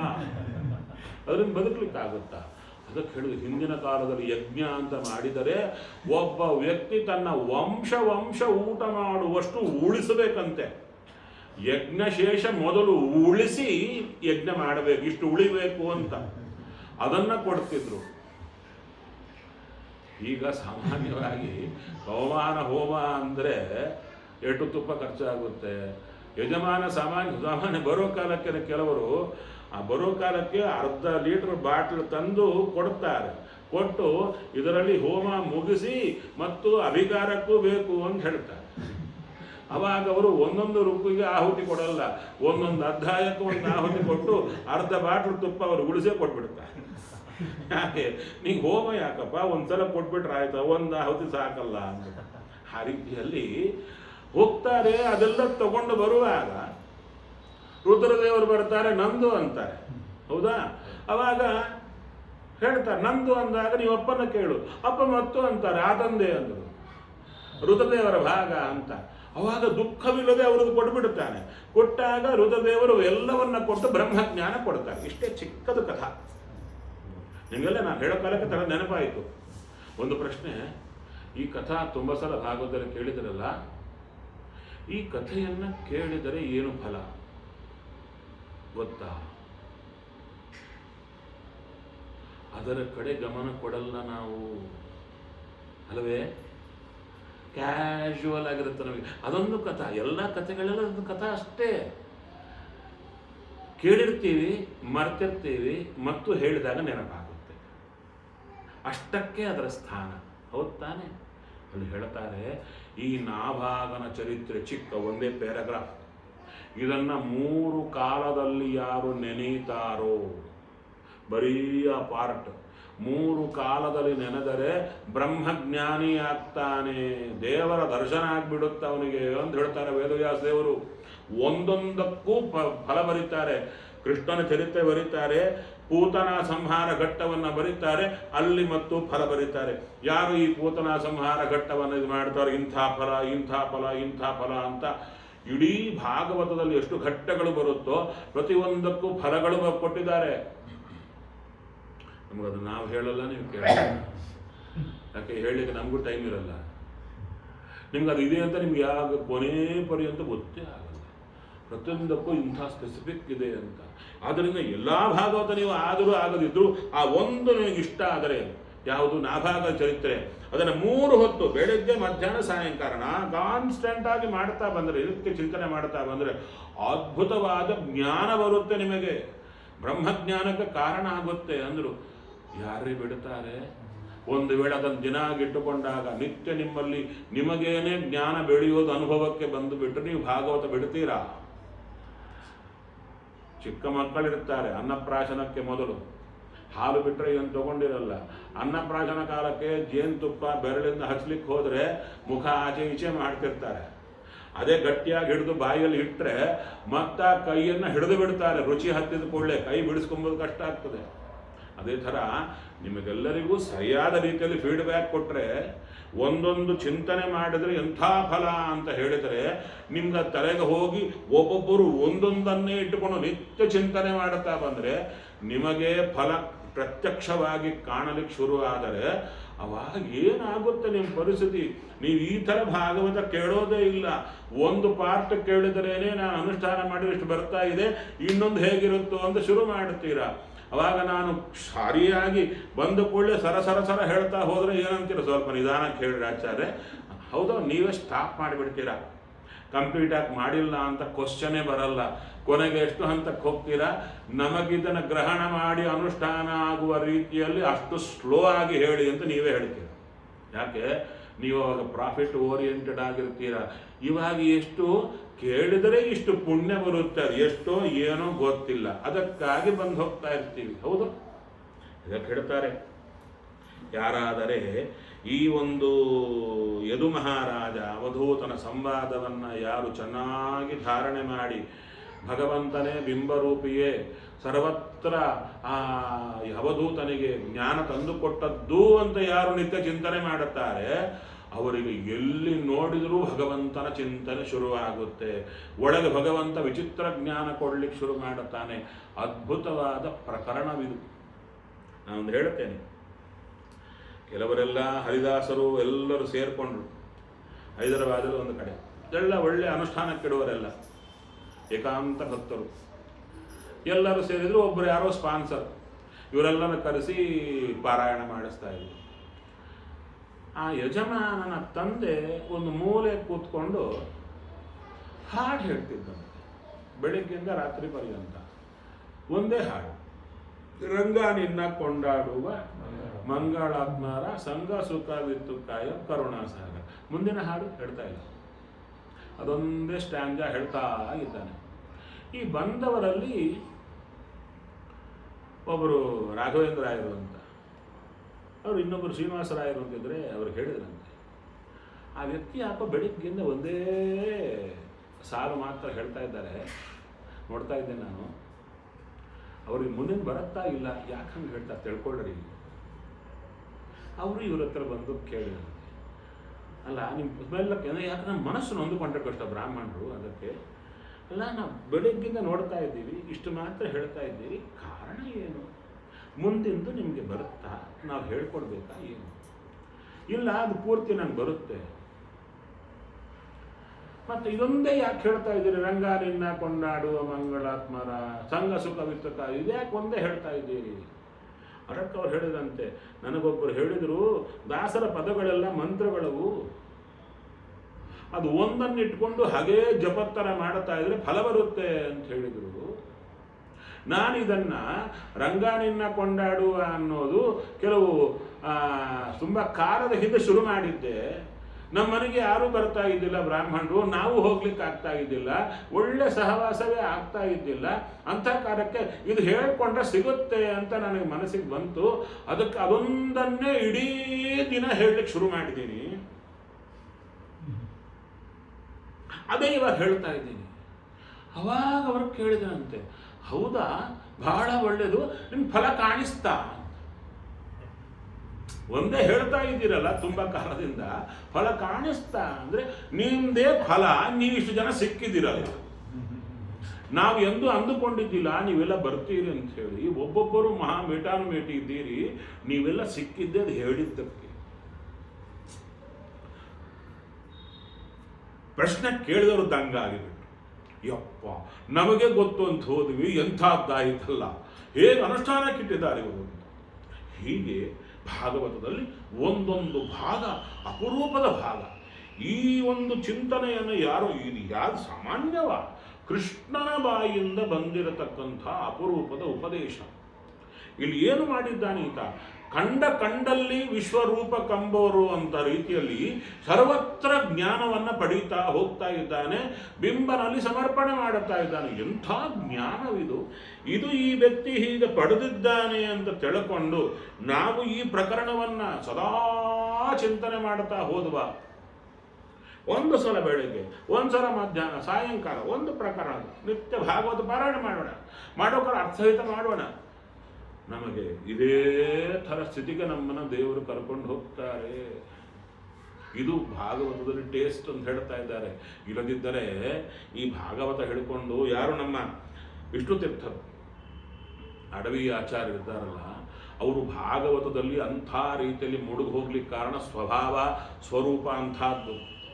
ಅವರ ತಾತ ತಿರುಮಲಾಚಾರ್ಯರು ಅಂತ, ಅವರು ದಿನಾಗ್ಲೂ ದೇವರ ಪೂಜಾ ಮುಗಿಸಿ ಒಂದು ಬಾಗಲು ಹಾಕ್ಕೊಂಡು ಕೋಣೆಯಲ್ಲಿ ಕೂತ್ಕೊಂಡ್ಬಿಡ್ತಾ ಇದ್ರಂತೆ. ಏನು ಮಾಡ್ತಾ ಇದ್ರು ಅಂದರೆ, ಆ ಕಿಂಡಿ ಒಳಗಿಂದ ನೋಡಿದರೆ ಅವರು ಭಾಗವತ ಪಾರಾಯಣ ಮಾಡುತ್ತಾ ಇದ್ದು ಮಧ್ಯೆ ಮಧ್ಯೆ ಆನಂದದಿಂದ ಕಣ್ಣಲ್ಲಿ ನೀರು ಬರುತ್ತಾ ಇದ್ರೆ ಪುಸ್ತಕ ಹಿಡ್ಕೊಂಡು ಕುಣಿಯುತ್ತಾ ಇದ್ರಂತೆ. ಅದು ಯಾರಿಗೂ ಕಾಣಿಸಬಾರದು ಅಂತ ಬಾಗಲು ಹಾಕ್ತಾರೆ. ಇಂಥ ಸಬ್ಜೆಕ್ಟಲ್ಲಿ ಕೂತಿದೆ, ನಾವೇನು ಕ್ಯಾಶುವಲ್ ಆಗಿ ಪ್ರಾಣ ಹೋಗೋ ಪರ್ಯಂತ ಸಿಂಪಲ್ ಆಗಿ ಕೇಳಿ ಹೊರಟು ಹೋಗ್ತಾ ಇದ್ದೀವಿ. ಕೊನೆಗೆ ನಾವು ಸಾಯೋ ಕಾಲಕ್ಕೆ ಯಾರಾದರೂ ಇಂಥದ್ದಿದೆ ಏನಾದರೂ ಮಾಡಿಲ್ವಾ ಅಂತ ಕೇಳಿದ್ರೆ ಎಷ್ಟು ಕೊರಗಿ ಸತ್ತು ಹೋಗಬೇಕು. ಯಪ್ಪ, ಒಂದ್ಸಲ ಆದರೂ ನಾನು ಪ್ರಾಕ್ಟೀಸ್ ಮಾಡಿ ಚೆನ್ನಾಗಿರ್ತಾ ಇತ್ತಲ್ಲ ಅಂತ ಇದು ಬರುತ್ತಲ್ವ. ಯಾಕೆ ಇವಾಗ ತಿಳ್ಕೊಂಡ್ರೆ ಆಯ್ತಲ್ವ, ಅದನ್ನೇ ಹೇಳ್ತಾ ಇದ್ದ. ಹಾಗಾದರೆ ಭೂಮಿಯನ್ನು ನೋಡುತ್ತಾ ಇದ್ದ. ಆ ಭೂಮಿಯನ್ನು ನೋಡಿದಾಗ ಹೇಗಿರುತ್ತೆ, ಏನು ಚಿಂತನೆ ಒಂದೊಂದು ಕೊಡ್ತಾ ಬರುತ್ತೆ. ಏತೇ ಮೇ ಗುರವಃ ರಾಜನ್ ಚತುರ್ವಿಂಶತಿರಾಶ್ರಿತಾ ಶಿಕ್ಷಾ ವೃತ್ತಿಭಿರೇತೇಷಾಂ ಅನ್ವಶಿಕ್ಷಮಹಂ ಮನಃ. ಅಲ್ಲಿ ಏನೇನು ಪ್ರವೃತ್ತಿ ಭಗವಂತ ಆಯಾ ಪಂಚಭೂತಗಳಲ್ಲಾಗಲಿ ಎಲ್ಲೇ ಏನೇ ಆಗಲಿ ಅಲ್ಲಿ ಭಗವಂತ ಏನೇನು ಗುಣವನ್ನು ತೋರುತ್ತಾ ಇದ್ದಾನೆ ಅದನ್ನು ನೋಡಿ ನಾನು ಕಲಿತೆ. ಇಲ್ಲಿ ಹೇಳಿ ಕಲಿಯೋದೊಂದು, ನೋಡಿ ಕಲಿಯೋದೊಂದು ಅಂತ. ಅದಕ್ಕೆ ತೀರ್ಥರು ವೈರಾಗ್ಯ ಬರಬೇಕು ನಮಗೆ ಅಂದರೆ ಹೇಳಿಕೊಟ್ರೆ ಬರೋದಲ್ಲ. ಅವರು ಶಬ್ದ ಹಾಕ್ತಾರೆ, ವಿವಿಧ ಸಾಂಸಾರಿಕ ದುಃಖ ದರ್ಶನೇನ ವಿರಕ್ತ ಅಂತ. ನಾನಾ ರೀತಿಯಾದ ಸಂಸಾರದ ದುಃಖಗಳನ್ನು ನೋಡಿ ನೋಡಿ ವಿರಕ್ತನಾಗಬೇಕು ಅಂದರು. ಸ್ವಲ್ಪ ನಮ್ಗೆ ಆ ಶಬ್ದ ಅರ್ಥ ಆಗಿರುತ್ತೆ, ಆಗಿರಲ್ಲ. ಅಲ್ಲ, ನೋಡಿ ವಿರಕ್ತ ಅಂದರೆ ನೋಡಿದರೆ ವಿರಕ್ತಿ ಬರಲ್ಲ, ಅನುಭವಿಸಿದರೆ ವಿರಕ್ತಿ ಬರುತ್ತೆ. ಅನುಭವಿಸಿದ್ರೇ ವಿರಕ್ತಿ ಬರುತ್ತೆ. ಸಂಸಾರದಲ್ಲಿರುವ ಎಲ್ಲ ದುಃಖಗಳನ್ನು ಅನುಭವಿಸಿದರೆ ಹೊರತು ವಿರಕ್ತಿ ಬರಲ್ಲ ಅಂದರೆ ಹೇಳ್ತಾರೆ, ಎಲ್ಲ ದುಃಖಗಳನ್ನು ಅನುಭವಿಸಲಿಕ್ಕೆ ಒಂದು ಜನ್ಮ ಸಾಕಾಗಲ್ಲ ಅಂದರು. ಅದಕ್ಕೆ ದೃಷ್ಟಾಂತ ಕೊಡಬೇಕಾದ್ರೆ ಈ ಪೊಟ್ಯಾಸಿಯಂ ಸೈನೈಡ್ ಅದನ್ನು ನಾಲಿಗೆ ಇಟ್ಟುಕೊಂಡ್ರೆ ಸತ್ತು ಹೋಗ್ತಾರೆ, ಹೌದಾ? ಯಾರೋ ಒಬ್ಬ ಬಾಯಲ್ಲಿ ಇಟ್ಕೊಂಡ ಸತ್ತು ಹೋದ. ಒಬ್ಬ ನೋಡಿದ, ಅವನಿಗೆ ಗೊತ್ತಾಯಿತು ಅದು ಇಟ್ಟುಕೊಂಡ್ರೆ ಸತ್ತು ಹೋಗ್ತಾರೆ ಅಂತ. ಅವಾಗ ಹೀಗೆ ಅಂದುಕೊಂಡ್ರೆ, ನಾನು ಅನುಭವಿಸಿದರೆ ಹೊರತು ನನಗೆ ಅರ್ಥ ಆಗಲ್ಲ ಅಂದ್ಕೊಂಡ್ರೆ ಅವನೇ ಇರಲ್ಲ. ಆದ್ದರಿಂದ ಕೆಲವು ಅನುಭವಿಸಿ ತಿಳಿಯೋದು, ಕೆಲವು ನೋಡಿ ತಿಳಿಯೋದು ಇರುತ್ತೆ. ಅದಕ್ಕೆ ನಾನು ನೋಡಿ ಪಡೆದಿದ್ದೇನೆ ಹೇಳ್ತಾರೆ. ಯತೋ ಯದನುಶಿಕ್ಷಾಮಿ ಯಥಾವ ನಾಹುಷಾತ್ಮಜ ತಥಾ ಪುರುಷ ವ್ಯಾಘ್ರ ನಿಬೋಧ ಕಥಯಾಮಿ ತೇ. ನಾನು ಯಾವ ರೀತಿಯಲ್ಲಿ ನೋಡಿ ಶಿಕ್ಷೆ ಪಡೆದಿದ್ದೇನೋ ಅಂದರೆ ಅಲ್ಲಿ ಏನು ತತ್ವವಿದೆ ತಗೊಂಡಿದ್ದೇನೋ ಅದು ಹಾಗೇ ಇದೆ ನೋಡು. ನಾನು ನಿನಗೆ ವಿಸ್ತಾರವಾಗಿ 24 ಸ್ಥಾನಗಳಲ್ಲಿ 24 ಪದಾರ್ಥಗಳು ವ್ಯಕ್ತಿಗಳ ರೂಪದಲ್ಲಿ ನಿಂತ ಭಗವಂತನೇ ನನಗೆ ಗುರು. ಅವನೇ ನನಗೆ ಎಲ್ಲ ಜ್ಞಾನವನ್ನು ಕೊಟ್ಟ, ಅಲ್ಲಿಂದ ಶಿಕ್ಷೆಯನ್ನು ಪಡೆದ ನಾನು ಹೇಳ್ತಾ ಇದ್ದಾರೆ. ಭೂತೈಹಿ ಆಕ್ರಮ್ಯಮಾಣೋಪಿ ಧೀರಃ ದೈವ ವಶಾನುಗೈಹಿ ತದ್ವಿದಾಂ ನ ಚಲೇನ್ ಮಾರ್ಗಾತ್ ಅನುಶಿಕ್ಷನ್ ಕ್ಷಿತೇರ್ ವ್ರತಂ. ಇಲ್ಲಿ ಹೇಳ್ತಾ ಇದ್ದಾರೆ, ಭೂಮಿಯನ್ನ ನೋಡಿದೆ ನಾನು, ಭೂಮಿಯ ವ್ರತವನ್ನು ನೋಡಿದೆ, ಆ ವ್ರತವನ್ನು ನೋಡಿ ನಾನು ಹೀಗೆ ಕಲಿತಿದ್ದೇನೆ ಹೇಳ್ತಾರೆ. ಶಶ್ವತ್ ಪರಾರ್ಥ ಸರ್ವೇಹಾಂ ಪರೈ ಪರಾರ್ಥೈಕಾಂತ ಸಂಭವಂ ಸಾಧು ಶಿಕ್ಷೇತ ಭೂಮೇಶ್ಚ ಅನುಶಿಕ್ಷಂ ವ್ರತಾಂತರಂ. ಭೂಮಿಯನ್ನ ನೋಡಿದಾಗ ಎರಡು ನನಗೆ ಗೊತ್ತು, ವ್ರತಗಳು ಗೊತ್ತಾಯಿತು. ಒಂದೇನು ಅಂತ ಹೇಳ್ತಾರೆ, ಭೂತೈಹಿ ಆಕ್ರಮ್ಯಮಾಣೋಪಿ. ಭೂಮಿಯ ಮೇಲೆ ಎಷ್ಟು ಜನ ಬರ್ತಿರ್ತಾರೆ, ಹೋಗ್ತಿರ್ತಾರೆ, ಒಂದೇ ಥರದವರಲ್ಲ, ನಾನಾ ರೀತಿ ಕಚಡ ಜನನೂ ಇರ್ತಾರೆ. ನಾನಾ ರೀತಿಯಲ್ಲಿ ಭೂಮಿಯ ಮೇಲೆ ಕೆಲಸಗಳೆಲ್ಲ ಏನು ಹೆಂಡ ಕುಡಿಯೋದು, ಅದು ಇದು ಮಲಮೂತ್ರ ವಿಸರ್ಜನೆ ಎಲ್ಲ ಮಾಡ್ತಿರ್ತಾರೆ. ಏನು ಆಕ್ರಮಣ ಮಾಡುತ್ತಾ ಇದ್ರು ಒಂದು ಮಾತು ಇಲ್ಲ. ಭೂಮಿ ಎಂದಾದ್ರೂ ಯಾರನ್ನು ಬೈದು ನೋಡಿದಿರಾ? ಎಂದೂ ಇಲ್ಲ, ಕಾಮಾಗಿರುತ್ತಾರೆ. ಯಾಕೆ ಹೀಗೆ ಹೇಳ್ತಾ ಇದ್ದಾರೆ? ಅಲ್ಲೊಂದು ಕಾರಣ ಕೊಡ್ತಾರೆ. ಭೂಮಿಯ ಈ ವ್ರತವನ್ನು ನೋಡಿ ನಾನು ವ್ರತವನ್ನು ಸಂಪಾದನೆ ಮಾಡಿದೆ. ಏನು ಹೇಳ್ತಾ ಇದ್ದಾರೆ? ಇಷ್ಟೇ, ದೈವವಶಾನುಗೈಹಿ ಎಂದರು. ಮನುಷ್ಯನಾದವ ಭೂತೈಹಿ ಆಕ್ರಮ್ಯಮಾಣೋಪಿ, ನಾನಾ ರೀತಿಯಾದ ವ್ಯಕ್ತಿಗಳು ಪದಾರ್ಥಗಳು ಎಲ್ಲದರಿಂದ ತನಗೆ ತೊಂದರೆ ಬರ್ತಾ ಇರುವಾಗ ನಚಲೇತ ಮಾರ್ಗಾತ್, ತನ್ನ ಮಾರ್ಗವನ್ನು ಬಿಟ್ಟು ಹೋಗಬಾರದು. ಯಾರು ಏನು ಮಾಡಿದ್ರು ಸರಿ. ಭೂಮಿ ಯಾರು ಏನು ಮಾಡುತ್ತಾ ಇದ್ರು ತನ್ನ ಪಾಡಿಗೆ ತಾನಿದ್ದು ಎಲ್ಲರನ್ನ ಧಾರಣೆ ಮಾಡೋದು ವ್ರತ. ಎಲ್ಲರನ್ನ ಹಿಡಿದಿರೋದು ದೇವರು ಕೊಟ್ಟ ವ್ರತ. ನೀನು ಎಲ್ಲರನ್ನ ಧಾರಣೆ ಮಾಡು ಅಂತ. ಎಷ್ಟು ತೊಂದರೆಗಳು ಬರ್ತಾ ಇವೆ, ಎಲ್ಲ ಬರ್ತಾ ಇದ್ರು ಯಾವತ್ತಾದ್ರೂ ನಾನು ಇರಲ್ಲ ಅಂತ ಭೂಮಿ ಹೊರಟೋಗೋದಿದೆಯಾ? ಹಾಗೇ ವ್ರತ, ದೇವರು ಹೇಳಿದ್ದು ಮಾಡೋದು ವ್ರತ. ಅದಕ್ಕೆ ಎಷ್ಟು ತೊಂದರೆಗಳು ಬಂದ್ರು ಏನಿಲ್ಲ, ಸುಮ್ಮನೆ ಇದ್ದು. ಆ ಸುಮ್ಮನೆ ಇದ್ದಾಳಲ್ಲ ತಾಯಿ, ಅದರಲ್ಲಿ ಏನಾದರೂ ಟೆಕ್ನಿಕ್ ಇದೆಯಾ ಹೇಳ್ತಾರೆ. ಈ ಆಕ್ರಮಣ ಆಗ್ತಾ ಇದೆಯಲ್ಲ, ಈ ಜೀವರಾಶಿಗಳು, ಭೂತಗಳು ಎಲ್ಲ, ಭೂತ ಆದ ಪ್ರಾಣಿಗಳು ಎಲ್ಲದರಿಂದ ಅಷ್ಟು ಆಕ್ರಮಣ ಆಗ್ತಾ ಇದ್ರು ಅವುಗಳನ್ನು ನೋಡಿದಾಗ ಏನು ಆಲೋಚನೆ ಬರುತ್ತೆ ಅಂದರೆ, ಸಾಮಾನ್ಯ ವ್ಯಕ್ತಿಗಳಿಗೆ ಇವರೇ ಬೈದರು, ಅವರೇ ಹೊಡೆದ್ರು, ಅದು ಮಾಡಿದರು ಅಂತ ಬರುತ್ತೆ. ಯಾರಾದರೆ ಭಗವಂತನ ಅನುಗ್ರಹಕ್ಕೆ ಪಾತ್ರರಾಗಿರ್ತಾರೆ ಅವರಿಗೆ ಆಲೋಚನೆ ಹೇಗೆ ಬರುತ್ತೆ? ಇವರು ಅಸ್ವತಂತ್ರರು. ಅದಕ್ಕೆ ಮೇಯ್ನ್ ಆಚಾರ್ಯರು ಕೊಡುವಂಥ ದೊಡ್ಡ ಫೀಡ್ಬ್ಯಾಕ್ ಯಾವುದು? ತತ್ವಸಂಖ್ಯಾನದಲ್ಲೇ ಹೇಳ್ತಾರೆ ಸ್ಟಾರ್ಟಿಂಗಲ್ಲಿ, ಸ್ವತಂತ್ರಂ ಅಸ್ವತಂತ್ರಂ ಚ ದ್ವಿವಿಧಂ ತತ್ವಮಿಷ್ಯತೆ. ಫಸ್ಟ್ ತಿಳ್ಕೊ, ನಂತರ ಮಿತ್ತ ಸುಧಾಕ್ ಹೋಗು. ಸುಧಾಕ್ ಹೋದ್ಮೇಲೆ ತಿಳ್ಕೋಬೇಡ, ಮೊದಲು ತಿಳ್ಕೊಂಡು ಸುಧಾಕ್ ಹೋಗು ಅಂತ ಹೇಳ್ತಾರೆ. ಭಗವಂತ ಸ್ವತಂತ್ರ, ಮಿಕ್ಕವರು ಅಸ್ವತಂತ್ರರು.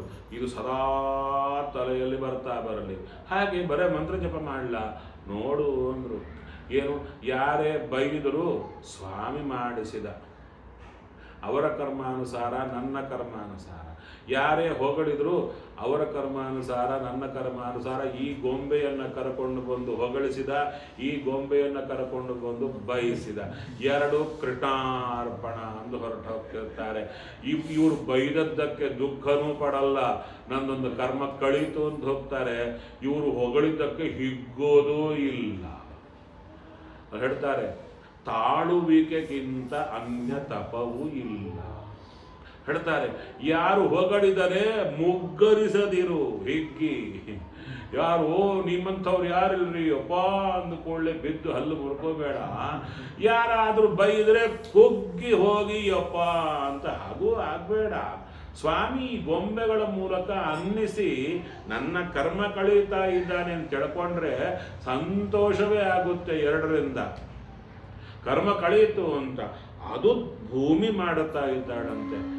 ಇವರೆಲ್ಲರೂ ಆಕ್ರಮಣ ಮಾಡುತ್ತಾ ಇದ್ದಾರಲ್ಲ, ಇವರೆಲ್ಲ ಇವರು ಗೊಂಬೆಗಳು. ಇವರ ಮೂಲಕ ಸ್ವಾಮಿ ಬರುತ್ತಾ ಇದ್ದಾನೆ. ಸ್ವಾಮಿ ಗೊಂಬೆಗಳು ಕರ್ಕೊಂಡು ಬರ್ತಾ ಇದ್ದಾನೆ. ಸ್ವಾಮಿ ನನಗೊಂದು ವ್ರತ ಕೊಟ್ಟಿದ್ದಾನೆ. ಏನಂತ? ಈ ಜೀವರಾಶಿಗಳು, ಮನುಷ್ಯರು ಎಲ್ಲರನ್ನ ನಾನೇ ಅವರಲ್ಲಿಂದ ನಿನ್ನ ಮೇಲೆ ಕರ್ಕೊಂಡು ಬರ್ತೀನಿ.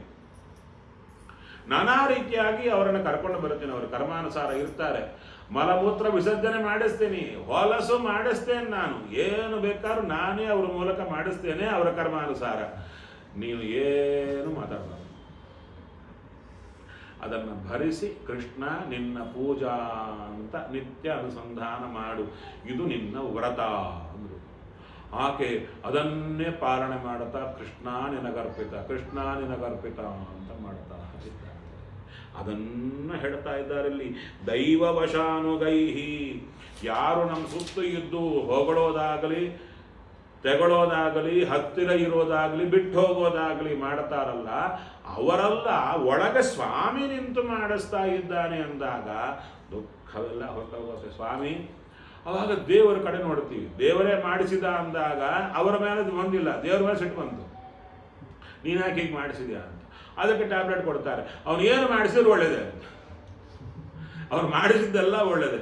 ಅದಕ್ಕೆ ಪ್ರಾಣೇಶದಾಸರು ಒಂದು ಮಾತು ಹೇಳ್ತಾರೆ, ಏನು ಅಂದರೆ ಹಾನಿ ಲಾಭ ಕ್ಲೇಶ ಮೋದ, ಹಾನಿ ಲಾಭ ದ್ವಂದ್ವಗಳು ಬರುತ್ತೆ, ಕ್ಲೇಶ ಮೋದ ಏನು ಆವ ಕ್ಷಣಕ್ಕೆ ಒದಗಲು ಪ್ರಾಣೇಶ ವಿಠಲ ಕರುಣೆಯಿಂದ ತಾನೇ ಕೊಟ್ಟ. ಅವನು ಕೊಟ್ಟ, ಸುಮ್ಮನೆ ಕೊಟ್ಟಿಲ್ಲ, ಮಹಾ ಕರುಣೆಯಿಂದ ಕೊಟ್ಟ, ನನಗೇನೋ ಒಳ್ಳೇದು ಮಾಡ್ಲಿಕ್ಕೆ ಕೊಟ್ಟ. ಆದ್ದರಿಂದ ಅಂಥ ಬುದ್ಧಿ ನಮಗೆ ಬಂದರೆ ಗೆದ್ದೇ ಹೋಗ್ಬಿಡ್ತೀವಿ. ಅದನ್ನೇ ಹೇಳಿಕೊಡ್ತಾ ಇದ್ದಾರೆ. ಆದ್ದರಿಂದ ನಾವು ನಮ್ಮ ಮಾರ್ಗದಿಂದ ಏನೇ ತೊಂದರೆಗಳು ಬರ್ತಾ ಇದ್ರು ಸ್ವಾಮಿಯೇ ಇದನ್ನು ಕೊಡ್ತಾ ಇದ್ದಾನೆ. ಕಡ್ಕೊಂಬ ತಾಕತ್ ಕೊಡಬೇಕಲ್ಲ, ಅವನೇ ಕೊಡ್ತಾನೆ, ಅವನೇ ಕೊಡ್ತಾನೆ ಅಂದರು. ಅದಕ್ಕೆ ಸಪ್ತಮಸ್ಕಂದ ಭಾಗವತದಲ್ಲಿ ನರಸಿಂಹದೇವರು ಕೇಳುತ್ತಾರೆ ಪ್ರಹ್ಲಾದರಾಜರನ್ನು, ಹೇ ಪ್ರಹ್ಲಾದ ವರ ಕೇಳು. ಅವಾಗ ಪ್ರಹ್ಲಾದರಾಜ ಕೇಳಿದಿರ ಸಪ್ತಮಸ್ಕಂದ ಭಾಗವತ, ಹೇ ಸ್ವಾಮಿ ನಾನು ವ್ಯಾಪಾರಿ ಅಲ್ಲ, ವ್ಯಾಪಾರಿ ಆದರೆ ನಿನ್ನಿಂದ ಏನೋ ವರ ಬೇಡಿ ಭಕ್ತಿ ಮಾಡಬೇಕು, ನಂಗೆ ಯಾವ ವರ ಬೇಡ ಅಂತ ಹೇಳ್ತಾರೆ. ಹೌದಾ, ಅಲ್ಲೇನಾದರೂ ಒಳ್ಳೆ ವಿಚಾರ ಕೇಳಿದ್ದೀರಾ ಎಂದಾದರೂ?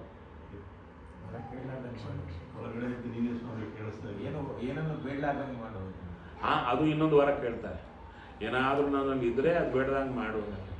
ಅಲ್ಲೊಂದು ರಹಸ್ಯ ಬರುತ್ತೆ, ಹೃಷಿಕೇಶಂ ದೃಷ್ಟವಾ ಅಂತ ಹೇಳ್ತಾರೆ. ಎದುರಿಗಿರುವ ಹೃಷಿಕೇಶನನ್ನು ನೋಡಿ ಸ್ಮಯಮಾನಃ ಉವಾಚ, ಎದುರಿಗಿರುವ ಹೃಷಿಕೇಶನ್ ನೋಡಿ ನಗುತ್ತಾ ಮಾತಾಡಿದ್ರು. ಅಲ್ಲ, ಎದುರಿಗಿರೋ ನರಸಿಂಹನ ಹೃಷಿಕೇಶನ ಅಂದರು. ನರಸಿಂಹ ಇಬ್ಬರು ಒಂದೇ ಅಲ್ಲ. ಒಂದೇ ಆದರೂ ಶಬ್ದ ಪ್ರಯೋಗ, ರುಕ್ಮಿಣಿ ಸಹಿತನಾಗಿ ರಾಮಚಂದ್ರ ಬಂದ ಅಂತ ಹೇಳ್ತಾರ, ಇಬ್ಬರು ಒಂದೇ ಆದರು. ಸೀತಾ ರುಕ್ಮಿಣಿ ಇಬ್ಬರು ಒಂದೇ, ಶಬ್ದ ಪ್ರಯೋಗ ಇದೆಯಾ? ಇಲ್ಲಲ್ಲ. ಸೀತಾ ಸಹಿತನ ಕೃಷ್ಣ ಬಂದ ಅಂತೆಲ್ಲಾದ್ರೂ ಇದೆಯಾ? ಇಲ್ಲಲ್ಲ. ಅಲ್ಲಲ್ಲಿ ತಕ್ಕಂತೆ ಮಾಡಬೇಕು. ಮತ್ತೆ ಎದುರಿಗೆ ನರಸಿಂಹನ ಇಟ್ಕೊಂಡು ಹೃಷಿಕೇಶ ಅಂತ ಯಾಕೆ ಮಾಡಿದ್ರು ಅಂದರೆ ಸುಮ್ಮನೆ ಅಲ್ಲ, ಅಲ್ಲೇನೋ ಇದೆ. ಅದಕ್ಕೆ ವಿಜಯಧ್ವಜರು ಬರೀತಾರೆ. ಯಾಕೆಂದ್ರೆ ಬರೀತಾರೆ, ಎದುರಿಗಿರೋದು ನರಸಿಂಹ, ಅವನೇ ಹೃಷಿಕಗಳು ಅಂದರೆ ಇಂದ್ರಿಯರು. ಇಂದ್ರಿಯಗಳಿಗೆ ಈಶ ಯಾರು? ಹೃಷಿಕೇಶ. ಅವನೇ ತನ್ನೊಳಗೆ ಇಂದ್ರಿಯಗಳನ್ನ ಕಂಟ್ರೋಲ್ ಮಾಡ್ತಾ ಇದ್ದಾನೆ. ಏನು ಮಾಡ್ತಾ ಇದ್ದಾನೆ? ಹೊರಗೆ ನಿಂತು ವರ ಬೇಡು ಬೇಡು ಅಂತ ಹೇಳ್ತಿದ್ದಾನೆ, ಅವನೇ ಒಳಗಿದ್ದು ಬೇಡ ಬೇಡ ಅಂತ ಹೇಳ್ತಿದ್ದಾನೆ. ಟೆಸ್ಟ್ ಇಡ್ತಾ ಇದ್ದು ಅವನೇ, ಒಳಗಿದ್ದು ಪಾಸ್ ಮಾಡ್ತಾ ಇರೋದು ಅವನೇ. ಅವನ ಎರಡೂ ರೂಪದ ಆಟ ನೋಡಿ ನಕ್ರಂತವರು. ಇಲ್ಲ ಸ್ವಾಮಿ, ಒಂದು ವೇಳೆ ನೀನೇ ನನ್ನಿಂದ ವರ ಬೇಡಿಸಬೇಕು ಅಂತ ಸಂಕಲ್ಪ ಮಾಡಿದರೆ ಒಳಗಿದ್ದ ನೀನು ಬೇಡು ಅಂದ್ಬಿಟ್ರೆ ಬೇಡ್ಬಿಡುತ್ತೇನಯ್ಯ, ಅಸ್ವತಂತ್ರ ನಾನು. ನನ್ನಿಂದ ಬೇಡ ಬೇಡ ಬೇಡ ಬೇಡ ಅಂತ ಹೇಳಿಸಿದ್ದಾರು ನೀನೇನಯ್ಯ, ಬುದ್ಧಿ ಕೊಟ್ಟಿದ್ದೀಯ. ಅದರಿಂದ ಟೆಸ್ಟ್ ಇಟ್ಟದ್ದು ನೀನೇ, ಪಾಸ್ ಮಾಡಿದ್ದು ನೀನೇ, ನಾನು ಯಾಕೆ ಹೆದರಲಿ? ಎಷ್ಟು ಚೆನ್ನಾಗಿದೆ. ಅದಕ್ಕೆ ಭಾಗವತ ಭಾರತ ಪುರಾಣಗಳ ಅರುಪು ಕರುಣದಲ್ಲಿ ಅಂತ ಹೇಳಿಲ್ಲ, ಭಾಗವತ ಪುರಾಣ ರಹಸ್ಯ ತತ್ವಗಳ ಅರುಪು ಕರುಣದಲ್ಲಿ ಅಂತ ಹೇಳ್ತಾರೆ. ಆ ರೀತಿಯಲ್ಲಿ ಭಗವಂತ ಒಳಗೆ ನಿಂತು ಮಾಡಿಸ್ತಾ ಇದ್ದಾನೆ. ಎಲ್ಲರಿಂದ ಆಕ್ರಮಣ ಮಾಡಿಸೋದು ಅವನೇ. ನಮ್ಮೊಳಗಿದ್ದು ಸಹನ ಶಕ್ತಿ ಕೊಟ್ಟು ಅದನ್ನು ಹೌದು ಸ್ವಾಮಿಯೇ ಇವರ ಮೂಲಕ ಮಾಡಿಸ್ತಾ ಇದ್ದಾನೆ ಅನುಸಂಧಾನ ಕೊಟ್ಟು ತಡೆಯುವಂತೆ ಮಾಡೋದೇ ಭಗವಂತ. ಅವನಲ್ಲಿ ಪ್ರಾರ್ಥನೆ ಮಾಡಬೇಕು. ಇದೊಂದು ವ್ರತ. ಇನ್ನೊಂದು ಹೇಳ್ತಾರೆ, ಭೂಮಿ ಇಷ್ಟೂ ಜನರನ್ನ ಸಹನೆ ಮಾಡ್ತಾ ಇದ್ದಾಳಲ್ಲ, ಇದರಿಂದ ಪ್ರಾಫಿಟ್ ಯಾರಿಗೆ? ಭೂಮಿಗೇನಾದರೂ ಲಾಭ ಇದೆಯಾ? ಇಲ್ಲ. ಕೇವಲ ಜೀವರಾಶಿಗಳು ಚೆನ್ನಾಗಿರಬೇಕು ಅಂತ ಹೇಳ್ತಾರೆ. ಶಶ್ವತ್ ಪರಾರ್ಥ ಸರ್ವೇಹಾಂ ಎಲ್ಲರಿಗೂ ಒಳ್ಳೆಯದಾಗಲಿ ಎಂಬ ಒಂದು ವ್ರತವನ್ನು ಧಾರಣೆ ಮಾಡಿದ್ದಾಳೆ. ನನಗಾಗಿ ನಾನು ದೇವರಲ್ಲಿ ಕೇಳಲ್ಲ, ಇನ್ನೊಬ್ಬರಿಗೆ ಒಳ್ಳೆಯದಾಗಲಿ ಅಂತಲೇನೆ ನಾನು ವ್ರತವನ್ನು ಧಾರಣೆ ಮಾಡಿರುತ್ತೇನೆ. ಪರಾರ್ಥ ಏಕಾಂತ ಸಂಭವಂ ಸಾಧುಶಿಕ್ಷೇತ ಭೂಮೇಶ್ಚ ಅನುಶಿಕ್ಷಂ ವ್ರತಾಂತರಂ. ಆ ಭೂಮಿಯನ್ನು ನೋಡಿ ತಿಳ್ಕೊಂಡೆ ಕೇವಲ ನನ್ನ ಸ್ವಾರ್ಥಕ್ಕಾಗಿ ಬರಬಾರದು. ಯಾರ್ಯಾರು ಸಜ್ಜನರಿದ್ದಾರೆ ಅವರು ಒಳ್ಳೆಯದಕ್ಕಾಗಿ ಬದುಕಿದರೆ ನಮ್ಮ ತಾನಾಗಿ ಬರುತ್ತಲ್ಲ. 10 ಜನಕ್ಕಾಗಿ ನಾವು ಅಡಿಗೆ ಮಾಡಿದರೆ ಉಳಿದದ್ದು ನಮಗೆ ಬಂದೇ ಬರುತ್ತದೆ. ನಮಗಾಗಿ ಮಾತ್ರ ಅಡಿಗೆ ಮಾಡಿಕೊಂಡ್ರೆ ಇನ್ನೊಬ್ಬರಿಗಾಗಲ್ಲ. 10 ಜನಕ್ಕಾಗಿ ನಾವು ಅಡಿಗೆ ಮಾಡಿಬಿಟ್ರೆ 11ನೇವನಿಗೆ ಅಡ್ಜಸ್ಟ್ ಆಗೇ ಇರುತ್ತೆ. ನೋಡಿ, 10 ಜನಕ್ಕೆ ಹೊಟ್ಟೆ ತುಂಬ ಊಟ ಹಾಕಿ ಕಳಿಸಿದ ಮೇಲೆ ಉಪವಾಸ ಇರ್ತಾನೆ ಅಂದ್ಕೊಳ್ರಿ, 11 ಅಲ್ಲ 15 ಜನಕ್ಕೆ ಅನ್ನ ಅಕ್ಷಯ ಆಗಿರುತ್ತೆ. ಸಂಕಲ್ಪಾನುಸಾರ ಅನ್ನ ವೃದ್ಧಿ ಆಗ್ತಾ ಬರುತ್ತೆ, ಎಲ್ಲವೂ ವೃದ್ಧಿ ಆಗುತ್ತೆ. ಆದ್ದರಿಂದ ನಮಗಾಗಿ ಅಂತ ಮಾಡಬೇಡಿ, ಇನ್ನೊಬ್ಬರಿಗಾಗಿ ಅಂತ ಮಾಡೋದು ದೊಡ್ಡ ವ್ರತ. ಭೂಮಿಯಿಂದ ಕಲಿತೆ. ಈ ಥರ ಒಂದೊಂದಲ್ಲ, ಒಂದು ಭೂಮಿಯಿಂದಲೇ ಹೀಗೆ ಹೇಳ್ತಾ ಹೋದರೆ 24 ಗುರುಗಳಿದ್ದಾರೆ ಅಲ್ವಾ. ಒಂದೊಂದು ಗುರುಗಳ ಕುರಿತು ಅಲ್ಲಿ ಹೇಳ್ತಾ ಹೋದರೆ ತತ್ವದ ನಿಧಿ ಕೂತಿದೆ. ಬಂಗಾರದ ಗಟ್ಟಿ ಅಂತ ಹೇಳ್ತಾರ ಬಿಸ್ಕೆಟ್, ಆ ಥರ ಕೂತಿದೆ. ಸಮಯವೇನೋ ಆಗ್ತಾ ಇದೆ, ಆದ ಕಾರಣ ಚೂರು ವೇಗವಾಗಿ ತುಂಬ ಕೂತಿದೆ. ಆದ್ದರಿಂದ ಪೂರ್ಣ ಮಾಡೋಣ, ಅಡ್ಡಿ ಇಲ್ಲ. ನಮಗೆ ಯಾವ ಭಾಗ ಬೇಕೋ ಸಂತೋಷ ಅಷ್ಟು ಊಟ ಮಾಡಿದ್ದಾಯಿತು, ಮಿಕ್ಕದ್ದು ಚೂರು ಚೂರು ನೋಡೋಣ. ಅದನ್ನು ಮತ್ತು ವಿಸ್ತಾರವಾಗಿ ನೋಡೋ ಭಾಗ್ಯ ಮತ್ತು ನಿಮಗೆ ದೇವರು ಕೊಟ್ಟೇ ಕೊಡ್ತಾರೆ, ಹೌದು ತಾನೆ? ಅದಕ್ಕೆ ಯಾವ ಚಿಂತೆ ಇಲ್ಲ. ಆದ್ದರಿಂದ ಭೂಮಿಯನ್ನು ನೋಡಿದಾಗ ಹಾಗಾಯಿತು. ನಂತರ ಆಕಾಶವನ್ನು ಗಾಳಿಯನ್ನು ನೋಡಿದಾಗ ಗಾಳಿ ಎಲ್ಲ ಕಡೆ ಓಡಾಡುತ್ತೆ, ಯಾವುದರ ಅಂಟೂ ಇರಲ್ಲ. ಅವೆಲ್ಲ ಅಂಟಿರಲ್ಲ ಅಂತ ಹೇಳ್ತೀರಾ? ಹೊಲಸಿನ ಮೇಲೆ ಗಾಳಿ ಬಂದರೆ ದುರ್ವಾಸನೆ ಬರುತ್ತಲ್ಲ, ಆ ಗಾಳಿಯ ಹೊತ್ಕೊಂಡು ಬರುತ್ತಲ್ಲ ಅಂದ್ರು. ಆ ಹೊಲಸಿನ ದುರ್ವಾಸನೆ ಗಾಳಿ ಹೊತ್ಕೊಂಡು ಬರುತ್ತೆ. ಅದು ಗಾಳಿಗೆ ದುರ್ವಾಸನೆ ಬರಲ್ಲ, ನಮಗೆ ಬರುತ್ತೆ. ನಮಗೆ ತಂದು ಕೊಡುತ್ತಷ್ಟೇ ಹೊರತು ಅದು ದುಃಖ ಪಡಲ್ಲ, ಹೌದಲ್ವೇ? ಗಾಳಿಗೆ ದುರ್ವಾಸನೆ ಇಲ್ಲ. ಅದಕ್ಕೆ ಅಂಟಿಲ್ಲದೆ ಇರಬೇಕು ಅಂತ ನಾನು ಗಾಳಿಯನ್ನು ನೋಡಿ ಕಲಿತೆ. ಇಲ್ಲಿ ನಾ ಒಳಗೆ ಕೂತಿದೆ. ಏನು ಅಂದರೆ ಭೂಮಿಯನ್ನು ನೋಡಿದು, ಭೂಮಿ ಹಾಗಿದ್ದಾಳೆ, ನಾನು ಹೀಗಿರಬೇಕು. ಯಾಕಂದರೆ ನಾವು ಹಾಗಿರ್ಲಿಕ್ಕೆ ನಮ್ಮ ಕರ್ಮ ಅಡ್ಡಿ ಕೂತಿರುತ್ತೆ. ಅದಕ್ಕೆ ದೇವರಲ್ಲಿ ಪ್ರಾರ್ಥನೆ. ಭೂಮಿಯಲ್ಲಿದ್ದು ಯಾವ ಗುಣವನ್ನು ನೀನು ತೋರ್ತಾ ಇದ್ದೀಯೋ ನೀನೇ ನನ್ನೊಳಗಿದ್ದೀಯಪ್ಪ ಭಗವಂತ, ದಯವಿಟ್ಟು ಆ ಗುಣವನ್ನು ನನ್ನಲ್ಲಿ ತೋರು ಅಂತ ನಮ್ಮ ಬಿಂಬಮೂರ್ತಿಯಲ್ಲಿ ಸದಾ ಪ್ರಾರ್ಥನೆ ಮಾಡಿದರೆ ಆ ಗುಣವನ್ನು ನಮ್ಮಲ್ಲಿ ತೋರಲಿಕ್ಕೆ ಏನು ಅಡ್ಡಿ ಕೂತಿರುತ್ತೆ ಅದನ್ನು ಕತ್ತರಿಸಿ ನಮ್ಮಲ್ಲಿ ಆ ಗುಣ ತೋರತಾನೆ. ಹಾಗಾದರೆ ಏನು ಗೊತ್ತಾಯ್ತು ಇವಾಗ? ಇದು ಸಬ್ಜೆಕ್ಟ್ ಎಷ್ಟು ದೊಡ್ಡದು ಅಂದರೆ ಅಟ್ ಅ ಟೈಮ್ 24 ಇಟ್ಕೊಂಡು ಮಾಡಲಿಕ್ಕಿಲ್ಲ. ಒಂದೊಂದು ಗುಣ ನಮ್ಮಲ್ಲಿ ಬರಬೇಕು, ಹೌದಾ? ಬರಬೇಕಾದ್ರೆ ನಮ್ಮ ಬಿಂಬಮೂರ್ತಿಯಲ್ಲಿ ಒಂದೊಂದು ಗುಣವನ್ನು ಚಿಂತನೆ ಮಾಡಬೇಕು. ದಿನಕ್ಕೆ ಒಂದ್ಸಲ ಅಲ್ಲ, ನಾನ್ ಸ್ಟಾಪ್ ಆಗಿ ಚಿಂತನೆ ಮಾಡ್ತಾ ಮಾಡ್ತಾ ಮಾಡ್ತಾ ಒಂದನ್ನೇ ಎಲ್ಲ ಮಾಡಲಿಕ್ಕಾಗಲ್ಲ. ನಾನ್ ಸ್ಟಾಪ್ ಆಗಿ ಅಟ್ ಅ ಟೈಮ್ ಎಲ್ಲ ಮಾಡಲಿಕ್ಕಾಗತ್ತಾ? ಆಗಲ್ಲ. ಅದಕ್ಕೆ ಒಂದು ಗುಣವನ್ನು ತಗೊಂಡು ಗುರುಗಳ ಹತ್ರ ಕೂತ್ಕೊಂಡು ಸ್ಟಾರ್ಟ್ ಮಾಡ್ತೀನಿ ಅಂತ ಅನುಗ್ರಹ ಆಶೀರ್ವಾದ ತಗೊಂಡು ಅದನ್ನು ಹಗಲು ರಾತ್ರಿ ತಿಂದರು ಕೊಡಿದ್ರು ಏನು ಮಾಡಿದ್ರು ನೀ ಇಂಥವ ಕ್ಷಮಾವಂತ ಕ್ಷಮಾವಂತ ಕ್ಷಮಾವಂತ ಸಹನಶಕ್ತಿವಂತ ದೇವರ ಚಿಂತನೆ ಮಾಡ್ತಾ ಬಂದರೆ ನಮ್ಮಲ್ಲೂ ಬದಲಾವಣೆಗಳು ಬರ್ತಾ ಬರುತ್ತೆ. ಸಿಟ್ಟು ಕಡಿಮೆ ಆಗುತ್ತೆ, ಸಹನಶಕ್ತಿ ಜಾಸ್ತಿ ಆಗುತ್ತೆ, ಈ ಗುಣಗಳೆಲ್ಲ ನಮ್ಮಲ್ಲಿ ಬರಲಿಕ್ಕೆ ಶುರು ಆಗುತ್ತೆ. ಆ ಥರ ಭಗವಂತನಲ್ಲಿ ಪ್ರಾರ್ಥನೆ ಮಾಡ್ತಾ ಶುರು ಮಾಡಿದಾಗ ಯಾವಾಗಾದರೂ ಇದು ನಮ್ಮಲ್ಲಿ ಬರುತ್ತೋ ಇನ್ನೊಬ್ಬರು ಹೇಳಬೇಕಾಗಿಲ್ಲ, ನಿಮಗೇ ಸ್ವಪ್ನ ಸೂಚನೆ ಆಗಿಬಿಡುತ್ತೆ. ದೊಡ್ಡವರು ಯಾರೋ ಬರ್ತಾರೆ, ಅಪ್ಪ ಇದು ಮುಗಿತು ಇನ್ನೊಂದಕ್ಕೆ ಹೋಗು ಅಂತ ಹೇಳ್ತಾರೆ, ಅವಾಗ ನೆಕ್ಸ್ಟ್ ಚಿಂತನೆಗೆ ಮತ್ತು ಹೊರಡಬಹುದು. ಈ ಥರ ಪ್ರಾಕ್ಟಿಕಲ್ ಸಬ್ಜೆಕ್ಟ್ ಇದು ಭಾಗವತ ಅಂದರೆ. ಆ ಥರ ಶುರು ಮಾಡಬೇಕಾದರೆ ಇಡೀ ಭಾಗವತ ನಿಮ್ಮ ಕೈಗೆ ಬರಬೇಕಾದ್ರೆ ಎಷ್ಟು ವರ್ಷಗಳು ಬೇಕ್ರಿ? ಅದಕ್ಕೆ ಹೇಳಿದರು ಎಷ್ಟು ಕಾಲ ಕೇಳಬೇಕು ಭಾಗವತವನ್ನು, ಅಪ್ಲಿಕೇಶನ್ ಮೋಡಲ್ಲಿ ತರಲಿಕ್ಕೆ ಈ ಥರ ಎಷ್ಟು ಕಾಲ ಕೇಳಬೇಕು ಅಂದರೆ ಅದಕ್ಕೆ ಹೇಳಿದರು ಏನು, ಆಲಯಂ ಲಿಂಗದೇಹ ಭಂಗ ಆಗೋ ಪರ್ಯಂತ. ಈ ಥರ ಪ್ರಾಕ್ಟಿಕಲ್ ಆಗಿ ಅಪ್ಲೈ ಮಾಡಲಿಕ್ಕೆ ಬೇಕಾದ ಸರಕು ವೇದವ್ಯಾಸರು ಎಷ್ಟಿಟ್ಟಿದ್ದಾರೆ ಅಂದರೆ ಒಂದು ಜನ್ಮಕ್ಕಲ್ಲ, ಲಿಂಗದೇಹ ಭಂಗ ಆಗೋ ಪರ್ಯಂತ ಸಾಧನೆ ಮಾಡಲಿಕ್ಕೆ ಬೇಕಾದಷ್ಟು ಈ ಪುಸ್ತಕದಲ್ಲಿ ಇಟ್ಟಿದ್ದಾರಯ್ಯ. ನೀನು 7 ದಿನದಲ್ಲಿ ಕೇಳಿ ಮುಗಿಸ್ತೀನಿ ಅಂದರೆ ಏನಿಲ್ಲ ಪರಿಸ್ಥಿತಿ ಅಂತ ಕೇಳುತ್ತಾರೆ. ಅದರಿಂದ ಈ ಸಬ್ಜೆಕ್ಟೇ ಬೇರಿದೆ, ಈ ಲೋಕವೇ ಬೇರಿದೆ. ಇಂಥದ್ದನ್ನು ಇಟ್ಟುಕೊಂಡು ಒಬ್ಬರೇ ಮೂಲೆಗಳಲ್ಲಿ ಕೂತ್ಕೊಂಡು ಅದನ್ನು ನೋಡಿ ಅನುಷ್ಠಾನ ಮಾಡುತ್ತಾ ಆನಂದ ಪಡ್ತಾ ಇರುವಂಥ ಗುಂಪುಗಳೇ ಬೇರು ಕೂತ್ಕೊಂಡಿವೆ. ಅಂಥವರ ಕಾಲು ಹಿಡಿದು ಅನುಷ್ಠಾನ ಮಾಡೋರು ಆಗೂ ಇದ್ರು ಈಗೂ ಇದ್ದಾರೆ, ನಮ್ಮ ಕಣ್ಣಿಗೆ ಕಾಣಿಸ್ತಾ ಇಲ್ಲ ಅಷ್ಟೇ. ಆದ್ದರಿಂದ ಭಾಗವತ ಕೇಳಿ ಬಿಡೋಣ ಒಂದ್ಸಲ, ಆದರೆ ಇದೂ ಒಂದು ಮಾರ್ಗವಿದೆ. ಈ ಥರ ಅದ್ಭುತವಾಗಿ ಅನುಷ್ಠಾನ ಮಾಡಲಿಕ್ಕೆ ಭಾಗವತ ಕೊಟ್ಟಿದ್ದಾರೆ. ಸರಿ, ನಂತರ ಆಕಾಶವನ್ನು ನೋಡಿದರು. ವಾಯು ಎಲ್ಲ ಕಡೆ ಸಂಚಾರ ಮಾಡುತ್ತೆ. ಸಂಚಾರ ಮಾಡಿದಾಗ ಎಲ್ಲಿ ಏನು ಸಿಗುತ್ತೋ ತಗೊಳ್ಳುತ್ತೆ, ಬೇಡಾಮಲ. ಹೊಲಸಿನ ಮೇಲೆ ಬಂದರೆ ಅದು ತಗೊಳ್ಳುತ್ತೆ, ತಾನಿಟ್ಟುಕೊಳ್ಳಲ್ಲ, ಬಿಟ್ಟು ಬಿಡುತ್ತೆ. ಇನ್ನೊಂದು ಕಡೆ ಹೋಗುತ್ತೆ, ಗಂಧವನ್ನು ತಗೊಳ್ಳುತ್ತೆ, ಅದೇನು ಸಂತೋಷ ಪಡಲ್ಲ, ಕೊಟ್ಬಿಡುತ್ತೆ. ಆದ್ದರಿಂದ ಹೇಳಿಕೊಡ್ತಾ ಇದ್ದಾರೆ, ಗಾಳಿಯಂತೆ ಇರುವುದು ಅಂದರೆ ಹೇಗೆ ಅಂದರೆ, ಇದು ಹೇಗೆ ತಗೋಬೇಕು? ದೊಡ್ಡವರಿಂದ ನೀನು ಉಪದೇಶ ತಗೊಳ್ಳುವಾಗ, ದೊಡ್ಡವರ ಸೇವಾದಿಗಳು ಮಾಡುವಾಗ, ಒಳ್ಳೆದು ಬಂದರೆ ತಗೋ, ಕೆಟ್ಟದು ಬಂದರೆ ಬಿಟ್ಟು ಬಿಡು. ಒಳ್ಳೆಯದನ್ನು ನೀನು ತಗೊಂಡು ಇನ್ನೊಬ್ಬರಿಗೆ ಕೊಡು.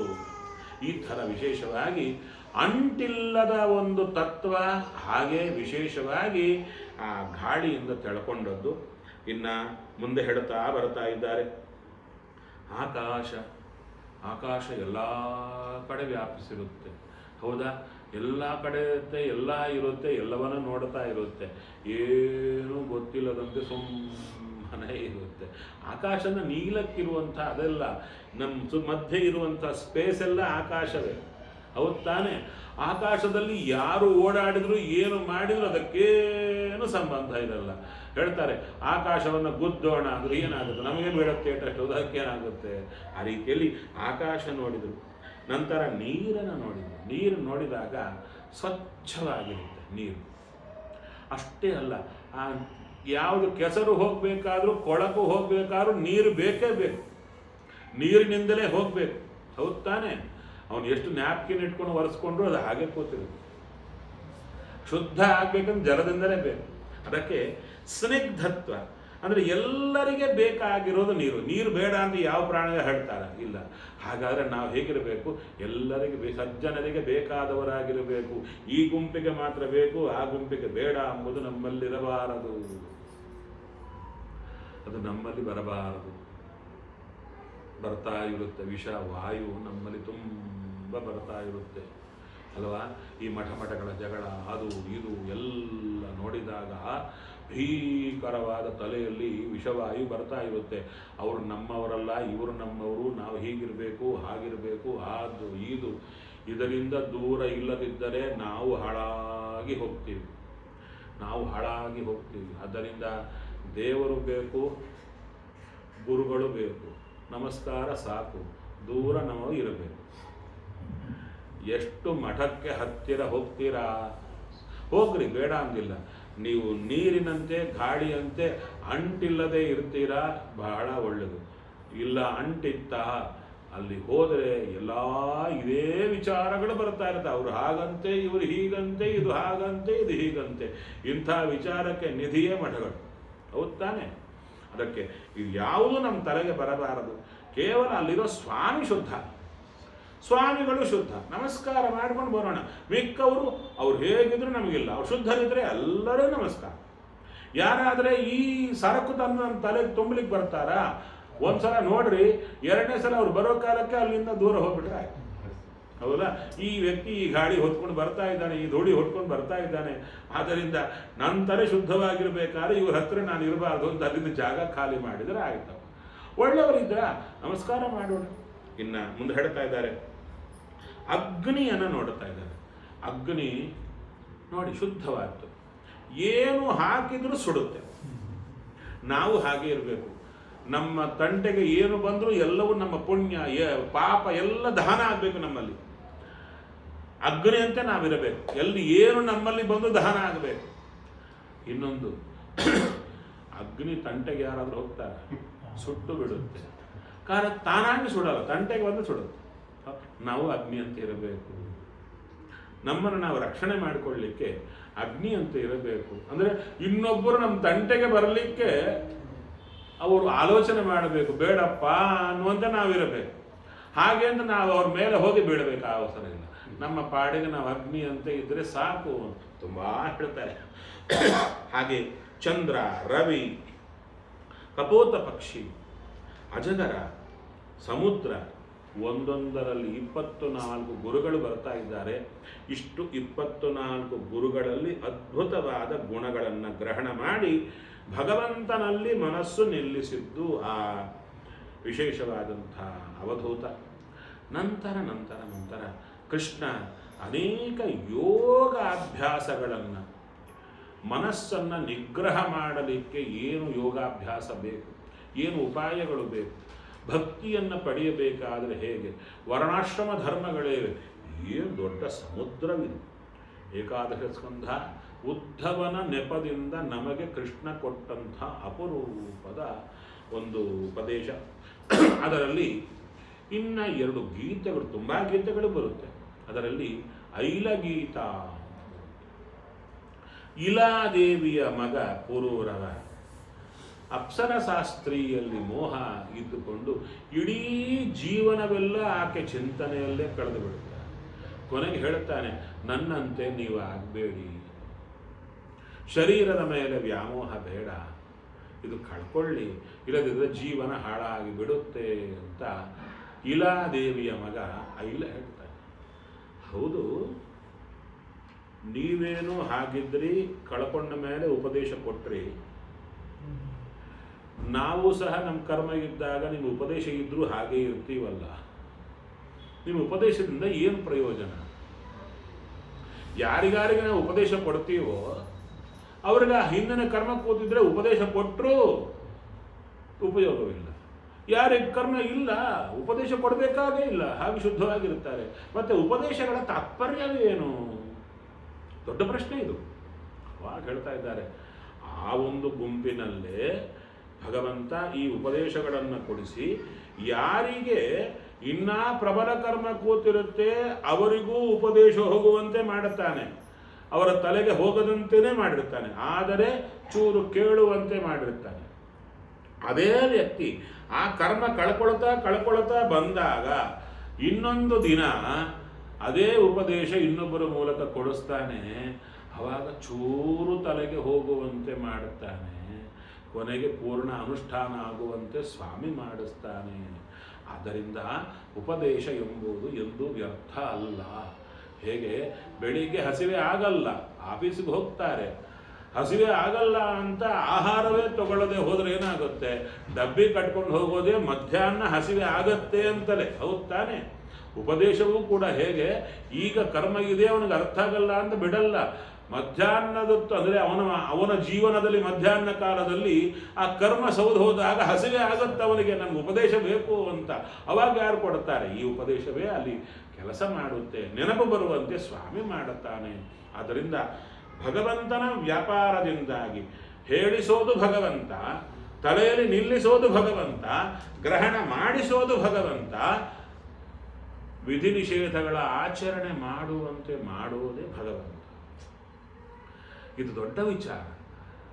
ಎಲ್ಲಿ ಜೀವನಿಗೆ ಸ್ವಾತಂತ್ರ್ಯವಿಲ್ಲ, ವಿಧಿ ನಿಷೇಧಗಳು ಹೇಗೆ ಹೇಳ್ತೀರಾ? ವಿಧಿ ಹೀಗೆ ಮಾಡು, ಹೀಗೆ ಮಾಡಬೇಡ ಅಂತ ಹೇಳಿದರೆ, ಸ್ವತಂತ್ರನಲ್ಲದವನಿಗೆ ಹೇಳಿದರೆ ಏನು ಉಪಯೋಗ?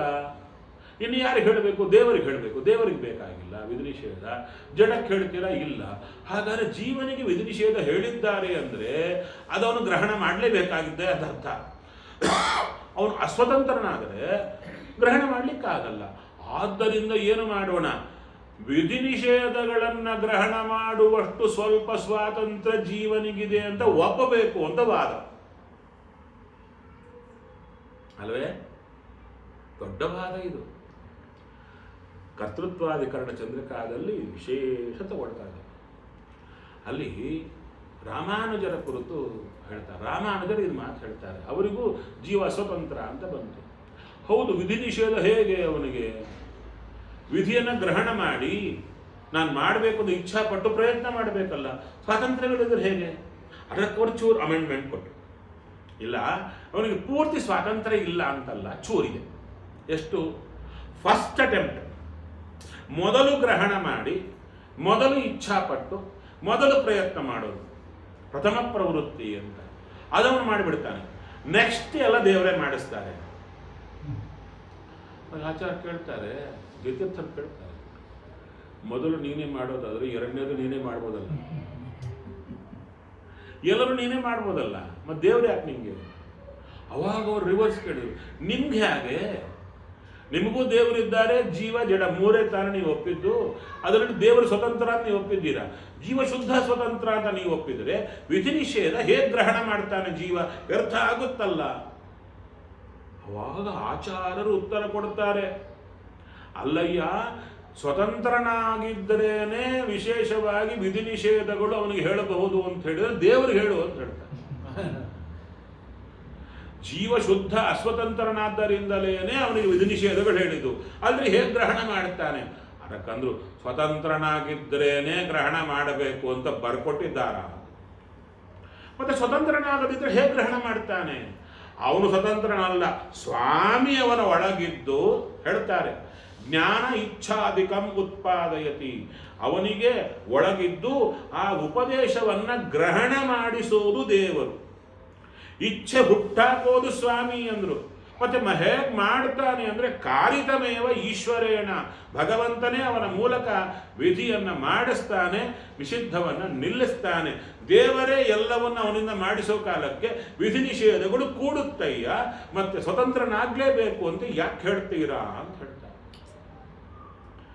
ಇದು ನಮ್ಮಲ್ಲಿ ಸರಿಯಾದ ಫೀಡ್ಬ್ಯಾಕ್ ಇಲ್ಲ. ಅದಕ್ಕೆ ಹೌದಾ, ಬಹಳ ಜನಕ್ಕೆ ಈ ವಿಷಯದಲ್ಲಿ ಕೂತ್ಕೊಂಡಿದೆ.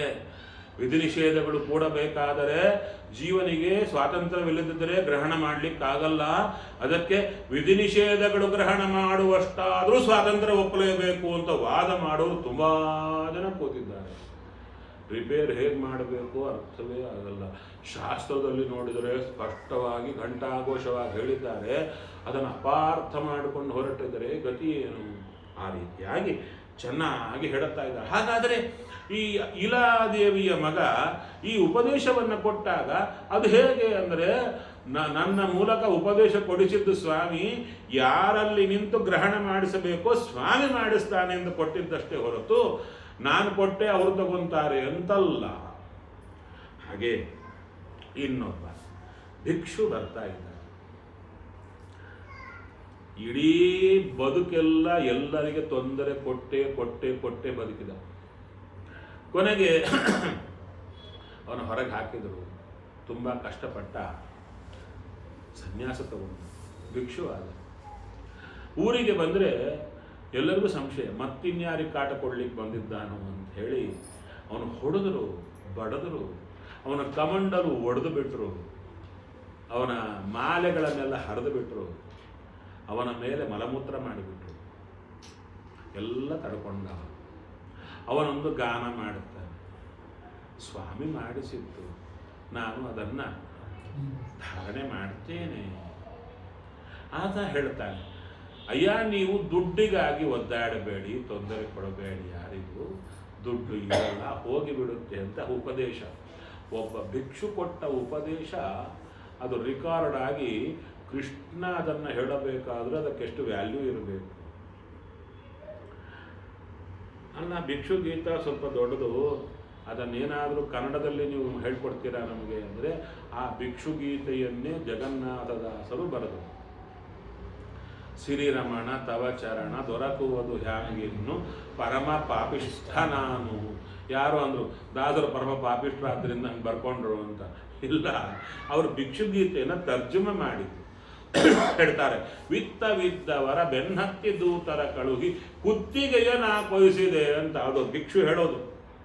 ಎಲ್ಲ ಹೀಗೆ ಮಾಡಿದ ನಾನು, ದುಡ್ಡಿಗಾಗಿ ಇಷ್ಟು ಮಾಡಿದೆ, ಅದು ನನ್ನ ಬಿಟ್ಟು ಹೋಯಿತು, ಪಾಪ ಉಳಿತು ನನಗೆ, ದುಡ್ಡಿಗಾಗಿ ಯಾರಿಗೂ ತೊಂದರೆ ಕೊಡಬೇಡಿ, ದೇವರ ಪಾದ ಹಿಡಿಯಿರಿ ಅಂತ ಆ ಭಿಕ್ಷು ವೈರಾಗ್ಯದಿಂದ ಹೇಳತಕ್ಕಂಥ ಮಾತು. ಆ ರೀತಿಯಲ್ಲಿ ಏಕಾದಶ ಸ್ಕಂದದಲ್ಲಿ ಭಗವಂತನ ಬಾಯಿಯ ಮೂಲಕ ಉದ್ಧವ ಅಪರೂಪದ ತತ್ವಗಳನ್ನು ತಿಳ್ಕೊಂಡು ಕೊನೆಗೆ ಸ್ವಾಮಿ ಪರಂಧಾಮಕ್ಕೆ ಹೊರಡಬೇಕು. ಅಷ್ಟರೊಳಗೆ ನಾನು ಹೊರಡುತ್ತೇನೆ ಅಂತ ಕಲಾಪ ಗ್ರಾಮಕ್ಕೆ ಹೊರಟು ಬಿಡುತ್ತಾನೆ ಉದ್ಧವ ಎಂಬಲ್ಲಿಗೆ ಏಕಾದಶ ಸ್ಕಂದ ಕೊನೆಗೊಳ್ಳುತ್ತೆ. ನಂತರ ದ್ವಾದಶ ಸ್ಕಂದಕ್ಕೆ ಬರ್ತಾರೆ ಎಂಬಲ್ಲಿಗೆ ಶ್ರೀಕೃಷ್ಣ ಅರ್ಪಣ.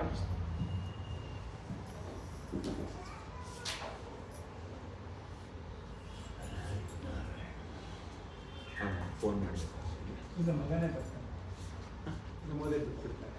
ಹೌದಾ? ಸರಿ ಸರಿ. ಅಲ್ಲ ಮತ್ತವ್ರು ಬರೋದೇ